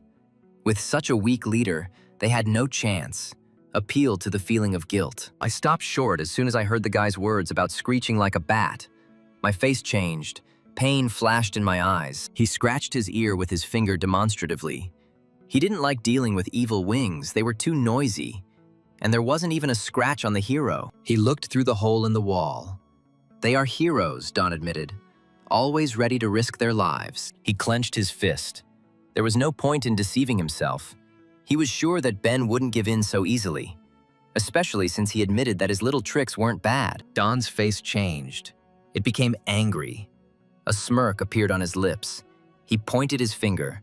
The monster made him angry. He summoned his elemental, and the traitor watched in shock as it absorbed an entire building. The hand lit up, reminding me of the words I said earlier, calling the heroes outdated. The earthen bonds bound the man. He could not move. But the leader demanded that the chatter continue. This ability uses the elemental power to trap enemies, making it difficult to get out. On a piece of land, Don moved and controlled the fetters with his hand. Dark hollows where the eyes should be, and a quiet, growing laugh betrayed the madness of the monster that had once been a man. The man was confused, raised his head and opened his mouth, not understanding the reason for such wild laughter. Without raising his head, the traitor began his speech with a grin about how they had made sure that a bunch of heroes, including those from the 6 leading guilds, were expelled from the city. It was time for a real plan. Everything had been done for this. The people who were downstairs and walking around were now looking at their phones and thinking. Someone was walking arm in arm with children. A fair-haired boy was walking next to his mother. People had no idea what was coming. He raised his head and looked somewhere up, anxiously asking what was happening and what it was. The child's mother, smiling, did not understand, did not see where her child was looking, and did not even suspect trouble. But she froze and stopped. Like all the people, a large number of monsters were moving towards them. The traitor continued to laugh, baring his teeth. There was no one left in the city to protect him. People were screaming, asking for help. The mother hugged her child tightly and tried to cover him with her body, preparing for imminent death. A female voice sounded like salvation, surprisingly. But monsters do not act on the territory of monsters. Glancing at the family, now safety. Guildmaster Snowball. Claire's eyes flashed. Everything was under control. In some areas, people are still running to escape the advancing creatures. Another head of the Warriors Guild dealt a crushing blow. He was bored of sitting idle. This was the kind of battle he was waiting for. The monsters kept growing in number, but the heroes actively fought them and carried out attacks. The man with red hair, leaning his hand on his sword, did not understand where these monsters came from. The head of the guild, Kiros, pondered this phenomenon. He glanced back, clearly understanding that the creatures had appeared here only because they knew that the heroes would leave the city. Swinging weapons and killing, so be it. He doesn't care who is behind this appearance of monsters. I was pursuing my personal goal. I wanted to reach the next level. That's why I was in this place now. Looking from his place, the chairman in fetters did not understand how so many heroes appeared so quickly. Beads of sweat mixed with tears on the trader's face. Don spoke from behind about his plan to call all the heroes back. A smile flashed on his lips again, and he asked about the other members in Michael's lab. But Don had an answer to this too. He involved the most important person in this task, the one he trusted. The boy looked cheerfully, putting his hands in his pockets. Dean looked with blue, sparkling eyes. This building is too chic. He was happy like a child. Don cheerfully touched his glasses with his hand, as much as it was unpleasant for him to admit it. But the boy was stronger than him. Now glowing with a faint blue light, he landed behind Michael, who glanced sideways at him. The manager and Jerry looked at the new arrival, surprise flashing in their eyes. Dean's eyes flashed, noticing the fun he wasn't invited to. But he came himself. Everyone froze in place in surprise. And after a few seconds, all eyes turned to the unexpectedly appearing hero. The young man, the head of the Red Hall Guild, the best guild in the nation, looked at everyone present. The strongest hero. His mere presence was enough to make the battlefield his. His eyes flashed. He asked about the manager. Michael was surprised by the appearance of a man. Jerry raised her hands to her lips, unable to tear her eyes away. The manager egged him on about saving lives. A slight smile touched his lips. They sent him here. There is someone to take care of it. There is no need to worry. I didn't expect to see Jack either, I greeted him. Don told me a lot and shared a lot. He thoughtfully raised his hand to his face, hoping that he was not on the same team as this worthless person. The guy cried out from this. Jack was barely holding on because of his strength. But Dean walked calmly towards them, strong and powerful. A bluish light lit up in his hand. Despite this, it was as if they were playing different games. I didn't expect that the members of the Coast Guild would drop out of the game, but I still wanted to get even with them and struck a blow. Michael covered himself, surprised by the ability to make dreams come true. Only heard, but not seen until now. Realized that the hero was seriously determined to finish them off. Jerry shouted that now they had a different plan. They should forget about the crystals. They needed to get out immediately. The man warned that they had no choice but to try, and grinned. He raised his staff and the people were trapped, easily and simply. The fragments rushed towards them. Still pointing at those present, they found themselves in the realm of dreams. The boy used spatial magic. Jerry and Michael looked around. They were no longer in the room. The girl whistled. She thought it was romantic. The hero explained that this world, created by him, no one will leave here without permission. Jack watched without changing his position, surprised that a man could create such a thing on his own. The place was similar to the one created by Sylph. Our character conducted an analysis and found out that magic is inherent only to Dean. It can create a world where reality and dreams go hand in hand. Now that the overwhelming mana had disappeared, the boy decided to take action and jumped into the air, raising his sword. Dean leaned over. He admired the hero, attacked as soon as he could move, without further warning. He looked at the guy, was surprised how he ended up here. The boy willingly explained, moved with a slight smile, and finished. He asked him to look to the side, showed what would have happened if he had not intervened. Jack saw how claws grew out of Michael's back. The manager raised his hands to his head. His whole body changed. Eyes appeared on those claws that stuck out of his back, and this picture was terrifying. He took off his glasses. Someday he would still show his second nature, and he had to meet the hero. He used so many monsters to create these tentacles that it was hard to tell them apart. The bizarre appearance a result of him injecting a bunch of power crystals into himself. The end result of all the research Maiko has done over the years is the idea of an absolute fusion of man and monsters. Jack's face darkened. He became curious about how many varieties he had combined into himself. Dean also looked closely at the new monster. A smirk appeared on his lips. He became interested in the backup plan. He turned to the boy, asked him to sit aside, cried out in amazement, did not understand the reason. He started arguing with the hero. He knew he was strong, but even he was not ready for battle. He interrupted him. He asked to just watch, stood near his glass, and told the guy that he would only get in the way in his current state. Meanwhile, Michael had put out his hand and was now studying the trap, looking for a weak spot. If he continues to draw out energy, it will soon be exhausted. The place is doomed to destruction, the manager decided. Without turning his head, Dean threw to Jack. It's worth watching because of the amazing spectacle, because it's not every day that you see something like this. He coughed up blood and was amazed at how much high magic he could release at once. The hero rose above the manager. He was already tired of this story with his healing. The young man was glowing blue. His eyes were sparkling. A smile appeared on his lips, and even a light smoke appeared above his head. I wondered if the monster would be able to heal itself if it erased the ground it stood on. An attentive gaze followed every action and applied a spell that destroyed space. This is what a strong hero is capable of. But he noticed that he was still alive and smiled. Everyone also put their hands in their pockets, laughing, considering that they were too big for a person, and lowered their head down. She appeared behind Jerry, although this was the right end for Michael. But she still could not allow him to die. She put a dagger to his throat. The technique allowed him to use spatial magic without any range limitations. But it was not ideal either. It sucked out a lot of power. The man quickly got tired, because a lot of energy was spent on maintaining the dream realm. The other mages couldn't hold it for more than a few minutes. They were running out of energy. But the hero of the country is different.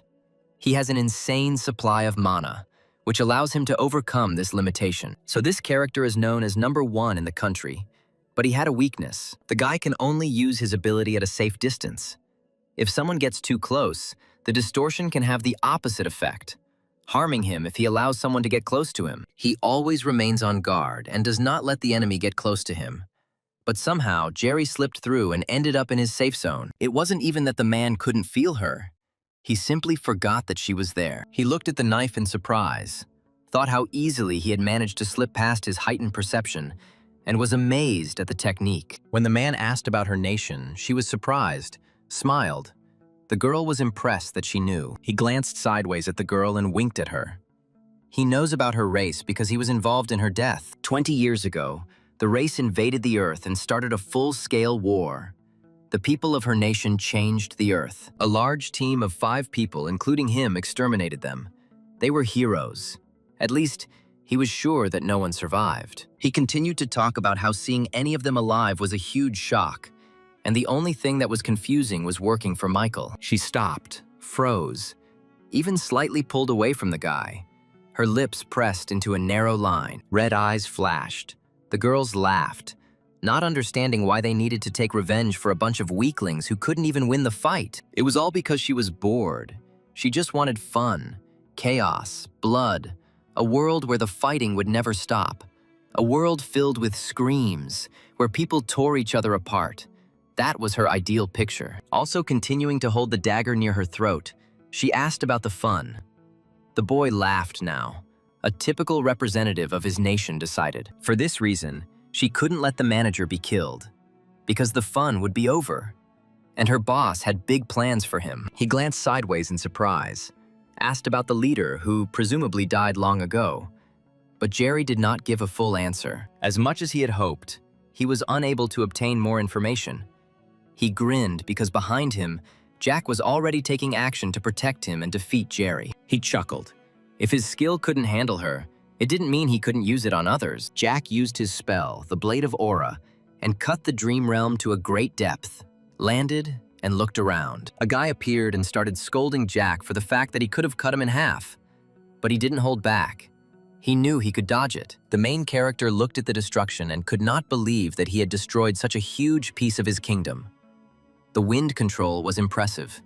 He assumed that he could even fight with Don. Now he understands why the chief was interested in this boy, remembering their conversation, how he praised him for finding the element of a child prodigy. Jack turned his attention to himself. Dean looked at him with interest and asked again. Unable to finish off Jerry, she stood up and now stood and looked at the men, who in turn looked at her carefully. She was still holding a sharp dagger and smiling, grinning from under her forehead while looking at the guys. The hero knew that this nation was hard to kill. The girl in turn became embarrassed.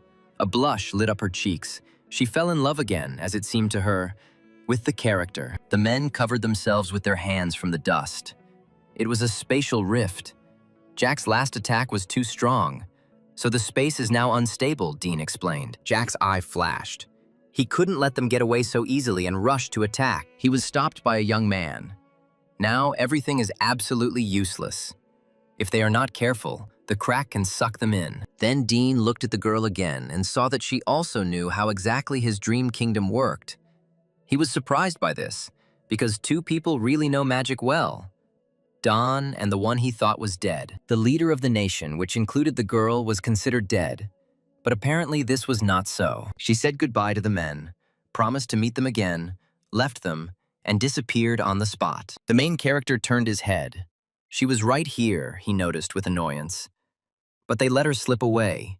The guy next to him reassured him. He tilted his head slightly. They received important information today.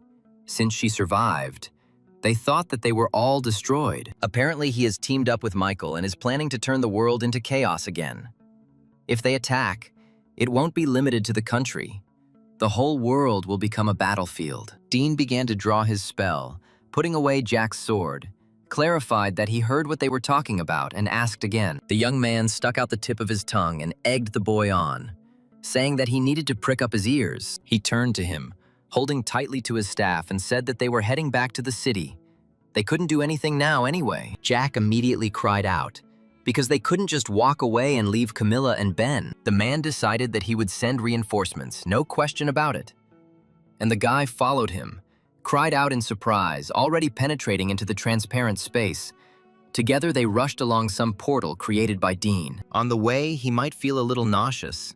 The boy tried to clamp his mouth with his sword, holding back the urge to vomit. He thought with embarrassment that he should have warned about this in advance. But then his analysis became active and his eye lit up with a blue glow. The probability of meeting someone was high. At this time, the night city was quiet, and the only signs of chaos were the scattered corpses of animals and people and broken cars. Behind one of these cars, a dark figure was hiding. The monster was heading towards him with its tongue hanging out. It was Channing. He was hiding. He couldn't believe what was happening. He was shaking. He had no idea where these monsters came from. He looked at the phone in his hand, tormented by anxiety, wondering the reason for Camilla and Jack's silence. Finally, the phone rang. A girl was calling, drenched in sweat. A guy was asking about his share. I anxiously asked her for a couple of details, but I couldn't understand what was going on at all. Camilla screamed into the phone, nervously pressing her hand to her chest. That monsters had attacked the city. They were already on civilian territory. This shocked her. The girl gave him the order to find a safe place. And suddenly, it seemed like it started to rain. The boy froze, slowly raised his head and saw the open mouth of a monster above him. He crawled away screaming. While he was gone, the country went mad. The voice on the telephone receiver did not stop. Suddenly, I saw a stranger in profile who was taking off his hat and was in no hurry to turn around. It was a research fellow from the Institute for Monster Research, who asked with a smile for permission to use the phone. The guys arrived, looked around. Jack was feeling sick. He was nauseous. He could barely hold back the urge to vomit. Unable to bear it, he fell to his knees. The boy was vomiting. Dean didn't believe it. It couldn't have been that bad. He turned to look at the guy, saliva dripping from his open mouth. It seemed to him that all his organs had done a backflip. He suddenly froze. Something caught his attention. A bead of sweat rolled down his cheek. Rising to his knees, he looked around the place. Didn't recognize it. So he asked Dean where they had arrived. He looked at the guy, hesitated, and replied that, thanks to Michael, this city was now in ruins. Jack stood up, clenched his teeth in rage. His forehead furrowed, and the veins on his neck bulged. Veins appeared. He did not understand the reason why this had to be done. The hero completely agreed with the boy. He didn't think that the damage would be so serious. There was a high probability that they would encounter monsters that were still at large. Then he turned to Jack, looked, and said that the Association of Heroes was destroyed, and that he would have to go to the Bone Guild to meet with Don. In addition to meeting Don, the guy also needs to keep an eye on who this unexpected figure from his analysis turns out to be. Suddenly, they saw someone's figure, who said that he had saved them from unnecessary troubles, and they turned towards the voice. It was the head of the guild, Cost. He rubbed his neck with his hand, and with a smile he noticed that the secretary had already told everything. The man then turned to look at the people behind him. But he wasn't the only one waiting for the boys. The heads of the guild stood there, a man and a woman. The girl asked about Jack with a smile, and the man folded his arms across his chest and noted with displeasure that they had been absent for too long. Dean was delighted, smiled barely noticeably. Now he wouldn't have to search and tell everything all over again to all the heads. The young man was amazed. The best of them were standing in front of him. They had all gathered together. Suddenly, Jenny ran to him, worried about his well-being. But seeing the living guy, she calmed down. But then she again anxiously leaned forward towards the guy and asked about Ben and his team. Jack lowered his head, darkened, apologized. They came there late. Only the leader remained alive. The rest were dead. He continued that he was seriously injured, was in critical condition. The members of the Red Hall Guild were working on his return. From what she heard, the girl screamed and put her hand to her lips. Don also put on a serious expression. His glasses flashed, leaned over, frowned, and asked Dean to tell him everything in detail. Dean scratched the back of his head, looked away, apologized. He didn't manage to arrive in time to save the guild members, weak, but consolation that the death was not in vain. He also shared information that made everyone hang their heads and become distrustful that the nation they thought they had won was alive. The one with whom the boy fought today confirmed that Ruiz was alive. Don's face darkened. He clenched his teeth. The head of the Warriors Guild couldn't stand it and shouted that it was impossible. They got rid of those bastards with their own hands 10 years ago. He clicked his tongue, closed his eyes, argued how he could be calm when there was such news, and discontentedly accused them of weakness. Don turned to the guy. He understood better what he was saying since he had seen everything with his own eyes. Jack turned his head, not understanding what was going on and why the hell the heads were talking to each other like that. While the young man was at a loss to guess what his analysis meant, another guild approached from the side. The black-haired man stepped forward, exclaiming in surprise that the heads of the 6 best guilds had united. The girl with pink hair leaned over. Their work was done. Everyone breathed a sigh of relief. The leader put her in her place, saying that it was not worth looking pathetic in front of first-rank heroes. It was not in keeping with her status. Then the man with red hair turned away from her, frowned. Nothing like that would happen. They needed to show what their guild was capable of, because he was trying to surpass them. Turning around and straightening up, the girl thought he was joking. All the other members of the guild also looked at the leader with doubt. Everyone thought about his words and thought they were stupid. Even the newbie who had just joined the guild was already thinking about asking to be transferred to another team. The guys suddenly noticed a man who was next to the heads of the strongest guild. They saw Jack. He spoke calmly and freely, standing next to the strongest. The girl also noticed and recognized this boy. The man confirmed that he looked different. At first, they didn't even recognize him. Guildmaster Keros was angry. He didn't understand what this boy was doing with first-class heroes. I immediately remembered the words when he sat behind the defeated monsters and sent Jack away from his team. It was then that he felt that very rage, raised his head and said that this was the order of the head of the guild. All the teams agreed that it was better to leave Jack. Lowering his head, he continued to say that it would be better there, and that there was no need to hate him for it, because the level of difficulty of the monster territory was getting higher and higher. The guy didn't fall for it and wanted to hear the truth. The man didn't stop him and said that he was just a useless piece of shit. The leader put his hand forward. He didn't like the fact that he was ignoring his orders. He was telling the boy a lot, and he was listening silently. After Jack turned around and left, it started to rain. Thanked for the sincerity and honesty, agreeing with his dismissal. A voice stopped him, demanding that he say something before leaving.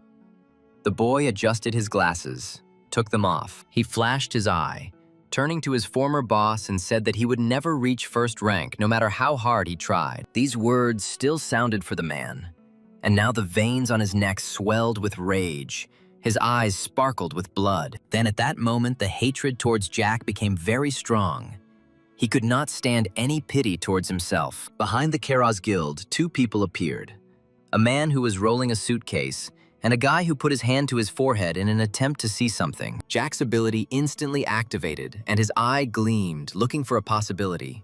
The man with gray hair and glasses smiled softly and looked for the young man to talk to. People in suits and with weapons in their hands walked around the room, examining it carefully. A little later, they saw a man lying without one arm, and a command was received about a target found. They gave the go-ahead to take him under protection, he chuckled. They knew about the girl. They were discussing the woman who should be here, while Camilla was hiding behind the wall, preparing for an attack. Suddenly, they were engulfed in purple lines, trapped. One of them tried to calm the people down, recognizing the spell as only a weak binding spell. They were wearing armor, so it wouldn't hit them. Camilla didn't keep them waiting long. She came forward to the people, put her staff in front of her, and demanded an explanation. She froze as one of them called her by her full name, and now her mouth opened in confusion. The female voice continued to say that she never thought that she would be the target of salvation. "The world is small," she joked. She took off her mask. The girl reminded her of her name. They studied together at the Academy of Heroes. The Keras Guild members were looking around the place. The man who was looking for Jack stood there in confusion. He glanced at him, asked about his identity, and began to answer in a friendly manner. But with every word the guild leader said, he began to get worked up. He thought, raised his hand to his chin, saw the aggressiveness of the man standing in front of him. But he had nothing to prove. Channing spoke up, waving his hands. He put his hand on his chest from the Monster Cleaning Company and told about cooperation with the Fun Guild. The girl with pink hair raised her hands to her mouth in delight. She recognized the man. The black-haired man asked the girl with interest who was in front of them, turned around and nodded, because he was a legend among magicians. Jan was the one who led them to victory in the devastating war, later became a pioneer in the study of monsters and laid the foundation for all current research. Every mage knows his name. He smiled. Some details were slightly exaggerated, but otherwise it was all true. The girl bowed, shouting about her fanaticism. The newcomer smiled, a strong argument to believe this man, and glanced sideways at the head. His face darkened, his aura thickened. He didn't understand what kind of business a brat and a great warrior could have. Dean found himself next to Hunter, thoughtfully talking about his cold, dead gaze. There will be more wrinkles. The head of the guild clenched his teeth and stepped back. He didn't expect the hero to appear. He didn't notice him at all until he appeared next to him. The young man folded his arms across his chest, wondering who was watching them. But now he saw the little heroes. He glanced around at those present, noticed Jan, and addressed him, emphasizing his warm attitude with his voice. The man smiled slightly, greeted him in return, praised his appearance, and was not affected by old age. The smile became wider. He told about his family affairs, hoped for understanding, shared about an important event, the anniversary of the death of a dearly beloved woman. A second later, the guy was next to Jan, put his arm around his shoulders and expressed his displeasure. Hunter's team stared at this in shock, and Dean continued, offering the man a drink together after everything. Channing heard a familiar voice, raised his head and looked carefully. He joyfully ran to Jack, recognized him, as if many years had passed and they saw each other again. The characters saw an old acquaintance. Hunter heard the speech addressed to him and frowned. The grinding of teeth was heard by everyone. The others were here too, the hero noticed, and realized that they were fighting monsters in the city. The guy approached the head of the guild, clutching a sword in his hand, marching in step, and began a friendly conversation with Hunter, but looked at him carefully. But in response, he received quite a lot of rudeness. The head called the boy a worthless person. He was offended that he stood and spoke as if they were equals. He even brought up the six best. The aura thickened. The words became more and more offensive. The man saw that he was trying to cling to any first-rank hero, hoping for the remnants. His eyes oozed with arrogance, and his words with poison. After listening to all this nonsense from the head, he calmly noted that he did not see any changes. The man remained a self-confident child, only causing trouble for his team. He also reminded me of his futile attempts to get a higher rank. He couldn't stand such words. He put his hand forward. He went completely mad with rage. He was about to pounce. Don appeared behind Hunter and swung his hand at him. He couldn't stand such impudence. He slammed the head of the leader into the ground with his hand. His body trembled. The man himself did not expect it to turn out so strong. Although he held back. The guys were leaving. Don looked back, spitting out words about how he had offended such a worthless person. Jack sincerely thanked him. Hunter's hand flew up and touched his face. He howled, not understanding why they were looking at him like he was a bug. He promised to pay back for the humiliation he had just experienced. The young people walked on. The girl joyfully greeted Jan. The man responded warmly. They brought back memories of old times.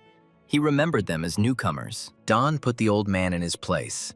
Now was not the time for sentimentality, he echoed him. Agreeing, calmly spoke about the appearance of that nation.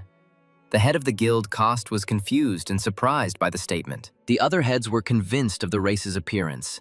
Dean cried out, hurt that he was not believed from the very beginning. Suddenly Jan's gaze stopped on our character, correctly singling him out from everyone else. The young man was convinced that this was the person who was supposed to meet him, Camilla's father, and wondered about the reason. The girl was able to briefly brief her father on the situation. He thanked her for working with Michael. Jan's look became determined. He wanted to discuss something else with the guy, but it could wait. They should get down to business. After the man's words about isolating Camilla and Jack from this matter, the boy cried out in confusion. Bowing his head, the old man explained to the hero that the nation was seeking to take possession of the Sylph. Hearing this, the guy was completely confused and opened his mouth from what he heard. What he received now needs to be protected and cherished. In the helicopter, the girl calmed Camilla down, advised her to relax and prepare for landing. The heroine's huge blue eyes reflected concern, but she stubbornly pursed her lips and forced herself to calm down. When the helicopter landed and the girls stepped onto the ground, Camilla looked around and couldn't believe that she had returned to her city. The girl reported on the civilians and their evacuation. The bulk of the monsters were driven back. She turned around, closed her eyes, put her hand to her chest, exhaled, and worried about people. Suddenly there was laughter. It was the hero, covering her face with her palm, trying to hold back her laughter, but in vain. She looked at Camilla, waiting for an explanation. She apologized. She couldn't hold back. The girl continues to worry about everyone else except herself. Although she was the one in greatest danger, she was embarrassed. Tried to blame it all on the fact that she was a hero. There would always be anxiety. She didn't see anything funny in it. Having calmed down, I was finally able to look straight ahead, and without mockery, I had always appreciated this in her since my student days. She looked to the side, announced that someone clearly wanted to meet her, and turned around. The girl saw her father, cried out joyfully, and he greeted her warmly. While he was speaking, Camilla ran to her dad, praised her hair, became like her mother, flew into his arms. The old man staggered. His voice trembled from the overwhelming emotions. He closed his eyes, lowered his head. His melancholy was stronger. Stroked his head. Don and Dean watched this meeting. A slight smile touched his lips. This is how the chaos of this day ended, where in the end there was a meeting of two hearts, father and daughter. The next day, more heroes were sent to clear the city of monsters. Members of Michael's organization were captured and arrested to determine the circumstances of their guilt. But the leader escaped, and so the case stalled. Unfortunately, the Hero Association was also held accountable, and the guild leaders had to hold a meeting to present evidence. They accused him, demanded to explain where the heroes who were supposed to protect the population were. They hoped that there was no connection between him and Michael. The man was seething with rage, cursed. The city was saved, and they are still being blamed. Everything else was kept secret. The primary task was to restore the city. The guards put out their hand and let the guys go with a smile. Jack thanked them, tired. He and Camilla could barely stand on their feet, but they had done a good job. Part of the investigation was interrogating the boys. They repeated the same thing for 9 hours and now dreamed only of a bed. I looked at the girl, with circles under her eyes. She wanted only to take a bath and fall on the bed. But ahead they saw a man waving his hand. The house can wait, Jack decided. The girl stood with her hand on her chest. Today she came here with her father. The man, his voice trembling with excitement, touched her with his hand and apologized for being late. Jan began to tell, praising their common daughter, everything that had tormented him for a long time. The girl's body trembled. She was overcome with emotions that she could not contain from the words she heard. Her face darkened. Without raising her head, she moved sideways towards the toilet. And her father understood everything. As soon as Camilla disappeared around the corner, Jan exhaled, remained standing, chuckled, and closed his eyes, as if gathering the strength to open them again. He admitted that whenever they visited his mother, the girl would go to the toilet to cry alone, despite the fact that 10 years had passed since Erna left them. He touched his forehead to the tree, exhausted, grieving for his heart, which ached for his daughter. But he could not let go of his beloved. Tears streamed down his cheeks. His forehead was cut with wrinkles. Unbearable pain shone through his eyes. He asked questions that had no answers. The male figure froze near the columbarium. He had no strength to forgive his wife for leaving him. Jack lay down on the sofa in the guild office, put his hand on his head, exhaled. Now he could rest. He opened his eyes. Sleep wouldn't come. So many things had happened during the day.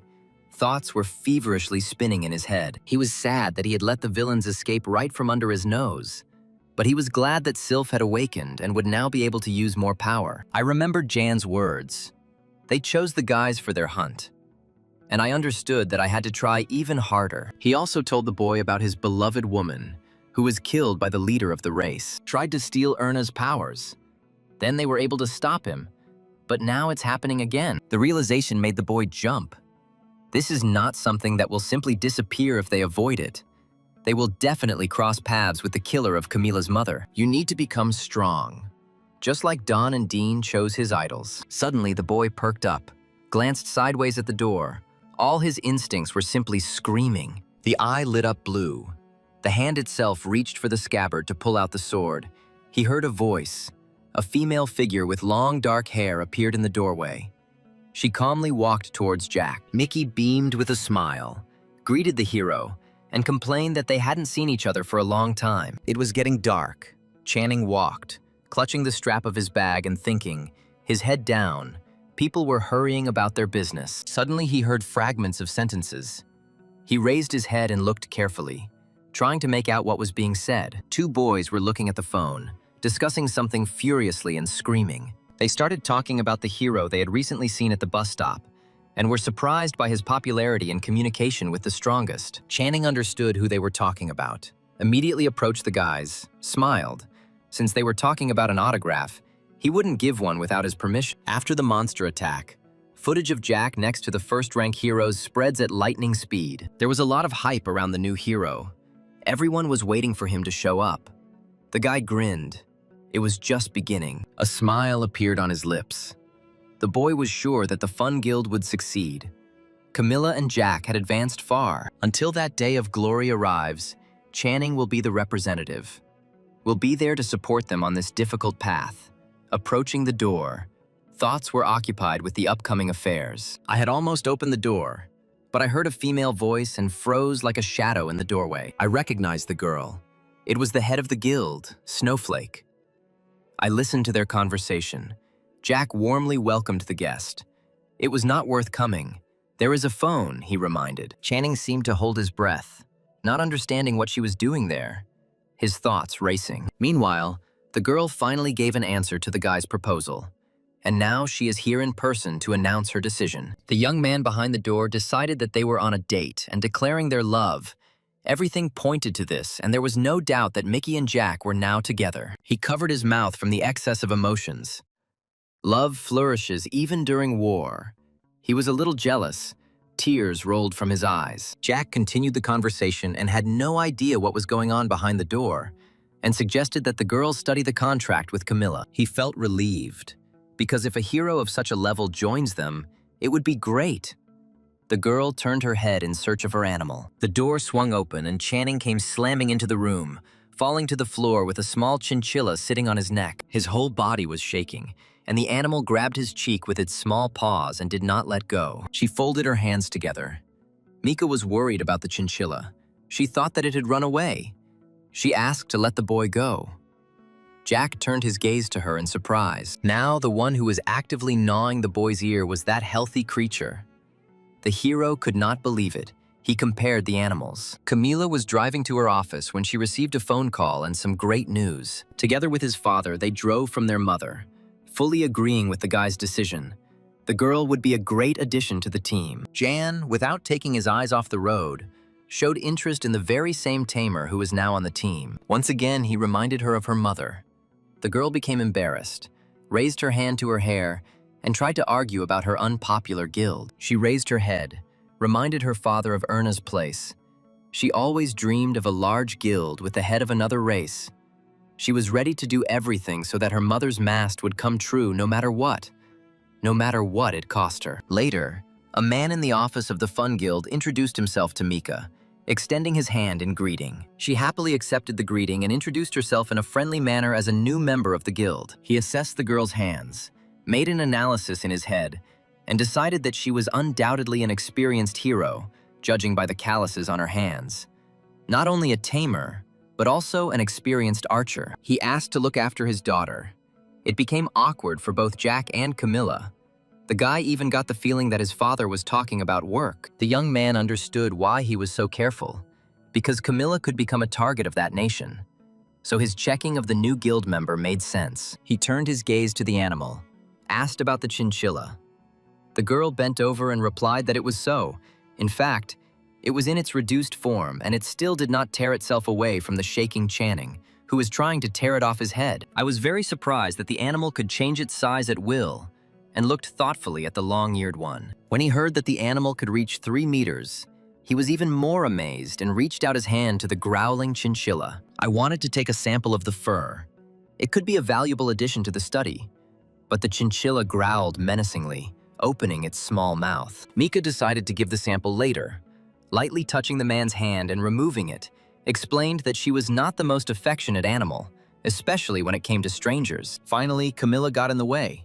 She felt awkward, asked not to interfere, and sent her out, pushing her father in the back. The girl continued to look with a thoughtful look.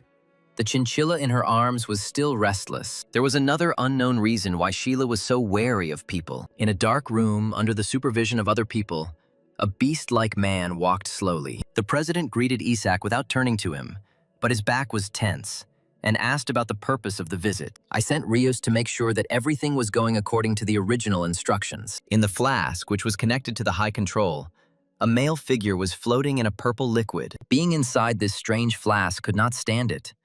The man broke the glass, and now droplets of purple liquid were rolling off it. He squinted his purple eyes when he heard the voice that greeted him cheerfully. Jerry walked slowly, her hands behind her back.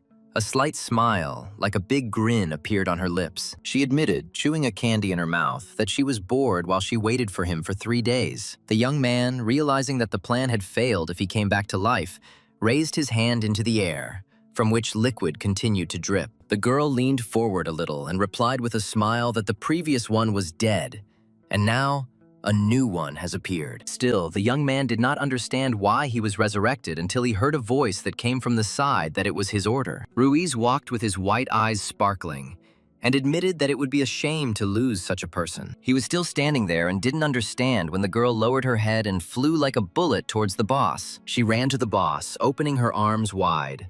A slight blush appeared on her cheeks. She missed him very much. He shook his head, put his hands in his pockets, and the girl spread out next to him. He noticed that they had only seen each other yesterday. There was no need to show such emotions and pretend that she was happy. Rising to her knees, the girl looked at him. In her defense, she said that she couldn't help herself, while Michael dropped to one knee and apologized for letting her down. Together with the girl, he approached him. He already knew everything because Jerry kept him up to date. In the end, it was quite difficult to cope with first-rank heroes, he summed up. I even heard that the spirit of the wind found its owner. Michael looked down and did not know what to answer to this. The beast-like man looked down and demanded to know more about Jack. At this time, Jan said goodbye to his daughter. His next starting point was Japan. The girl squeezed her hand near her chest with a sad look. She asked her father that she would like to walk him to the airport. He left the guys at ease because they now had a reliable guild member. Suddenly, Camilla screamed. Her desire was to show the spirit of her dead mother to her father before leaving. Jack raised his hand, looked. He tried to summon the spirit but failed. Everyone was surprised. Opening the car door, the man assumed that the spirit was simply tired and would definitely show up next time. Reminded Jack of his request last time. The guy bowed his head and nodded in agreement. Still getting Jan into his car, he knew he would have to collide, but at least he had to avoid it as much as possible. When the time comes, it is imperative to protect Camilla.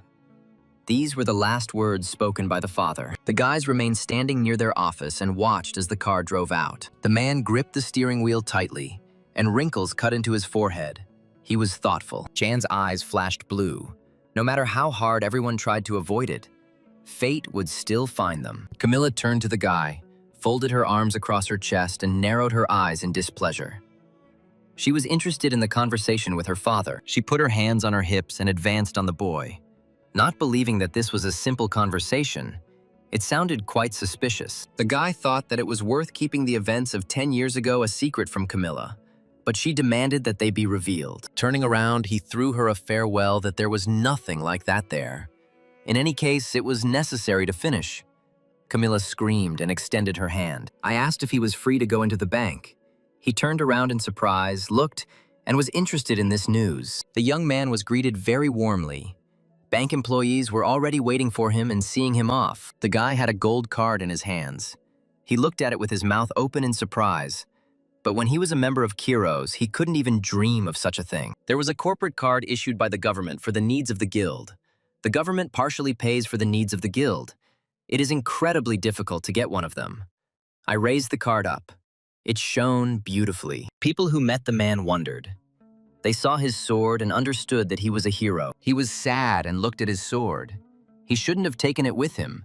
It would attract the attention of ordinary people. He corrected himself. You never know when and where enemies might appear, like during an invasion of the city. So now he was walking down the street with a ball in his hands. Everything seemed peaceful. But the feeling that the showdown with Michael was a dream continued to be felt. This gap between the heroes and the peaceful people was irritating. While the latter thought it was a fun pastime, suddenly the guy collided with someone. His intuition screamed and he jerked in fear. I turned to him, apologized, got distracted for a minute. That strange guy didn't even turn around. He understood that the beast-like one was surprised that he was just walking around among people. And he exhaled, calming down. It was Ruiz. His eyes narrowed, the dark aura thickened. He found the one he was looking for. Here, his eye lit up blue again, and he returned to experience a strange feeling. Such a feeling came from Jerry. Turning around, the guy tried to find that beast-like creature again. But he didn't see anyone anymore. He had disappeared. He turned around again, now confused, wondering if it could have been his imagination, or if he was imagining things. And a drop of sweat rolled down his face. I was drawn to a loud scream from a woman about having to pay before eating. The guy raised his head. His red eyes flashed. He waved his hands. He had no money. The woman jumped up, grabbed his chest, called the man shameless, got angry and tore his t-shirt. Everyone around was whispering, covering themselves with their hands. And only Jack paid attention to this. He stood and watched. I didn't understand whether I should intervene and help. I asked what was going on because I was just passing by. Suddenly his ability worked. His eyes glowed blue. The boy was conducting an analysis. The creature was upset that such a fuss had been raised because of the cucumber. The woman was adamant and was going to call the police. Then she left him no choice. His face turned into a fanged muzzle. The unfortunate woman screamed in horror. Her fate was sealed. And in fact, he bit off her head. Blood spurted in all directions, raised his fanged mouth and smacked his lips with pleasure. Jack rushed forward, drawing his sword from its sheath, ordering the men to get away from here. In front of them was a beast-like being, a man running towards his goal, and people fleeing. He scratches his tongue contentedly with his clawed paw and turns to look at his next victim. The guy had already pulled out his sword and rushed to attack. Cases of animal attacks had become rare lately. But today showed that this was not the case. The boy's analysis convinced him that there was a possibility of defeating the beast-like creature, and he rushed into the attack. Our hero's sword and the beast's clawed paws clashed. A red light spilled out, and the clanging and ringing was loud. The monster pounced, swiped its paw, and the guy got a wound on his cheek. Blood started pouring out, He didn't pay attention to it. The blue eye glowed. Jack passed his hand, and the beast found itself below, swung to strike. A sharp turn, and the monster grabbed the sword with its fangs, easily holding it, unable to call upon the elements to help. He attacked weakly. The guy himself understood this. The beast-like one also noticed and did not remain silent. He mocked. He grabbed the weapon tighter with both hands. He couldn't hold out like this for long. Although the analysis still showed a high probability of victory, the monster felt the weight. It was not so easy to hold the blade. It was pulling, and very soon his strength left him. With a swing, the guy managed to throw the monster away. He put all his strength into it. He braked, clawing at the asphalt with his sharp claws. A grin appeared on his face. A terrible sight. I looked at my sword and was glad. It was scratched and not broken as expected. A sword created by a great warrior has excellent characteristics. The problem was that he couldn't use elemental magic. Fighting with firepower like before was not possible, but the probability of victory was still high. A good outcome. There is a chance of getting seriously injured. Ideally, he needs to buy time for the arrival of other heroes. The monster noticed that the guy was distracted and waved his paw. It bothered him that he wasn't even looking at him. The guy tried to distract the monster, so he started a conversation with him about killing someone. He became furious, became angry. His yellow eyes flashed. His clawed paw flew up. He killed for pleasure, the creature said. Hearing the answer, the boy clenched his teeth tightly. His eye blazed blue. His face changed. He rushed to attack. The strategy to win. Time is canceled. The monster and Jack clashed again. One wielding a sword, the other brandishing his claws. I saw his attack paths clearly. The beast-like one noticed this too, grinned and decided something. Jack recoiled, changed trajectory just before the blow, gritted his teeth, couldn't read such attacks. He lowered his hand from which blood was flowing. If he could only use elemental magic, he would easily kill him. Again, the monster rushed at the guy, shouting that he was the weak link, trying to hurt him with words. A female voice was heard, and I saw Mia jumping on the beast-like creature, striking it with blow after blow. The girl pressed the monster's head into the stone ground, and it began to straighten up. The creature looked forward at the guy with its yellow eyes and tried to make some kind of sound. The guy looked at his hand. There were scratches on it and was surprised by this. Mia also noticed his wound. She grabbed the muzzle, which was already covered in blood, and the monster began to apologize, mumble something, and beg for mercy. A barely noticeable smile flashed across his lips, and Jack immediately pressed his lips into a narrow strip, looking with all his eyes at the girl. She had not changed. The nickname Bloodthirsty Killer is still relevant. Mia put out her hand, which was covered in blood. Soon everything was unhooked, and the police were already working, carefully examining the monster that had been pressed into the ground. One of the policemen saluted the girl, praised her for her excellent work. They would clean everything up. It was not worth worrying about. Jack shouted at the girl. She turned to him and asked how he was feeling. He put his hand forward, said that he had a couple of scratches and that he had already received help, and asked why she was there and what was going on. The young man looked back at the crowd, which had already begun to talk among itself, and recognized the hero. He grabbed Mia by the hand and led her away. They should leave this place. She looked at the capture with embarrassment. Ruiz watched the entire proposal from above, discovered the intruder, and was only upset that he did not use magic. The leader of the guild, Kost, sat concentratedly at the table and officially announced the meeting. Guildmaster Kiros was indignant. He was a businessman and was attending a meeting of heroes for the first time. Dean touched his face with his hand, grinned, egged the man on, talking about the newcomers, but he himself was not visible. The boss pretended to be thinking, justified himself by an urgent meeting, and the guy laughed. They checked in the presence of everyone, but there was still one free seat. The heroes looked at the empty chair. There was another guy who was sent on a mission, but everyone thought he was detained there. Suddenly, the one everyone was waiting for appeared. He was in no hurry to join them, sipping liquid from a bottle, and greeted them. Having put the bottle away, he looked around at everyone, his face red and covered with stubble, and the head of the Fate Guild appeared.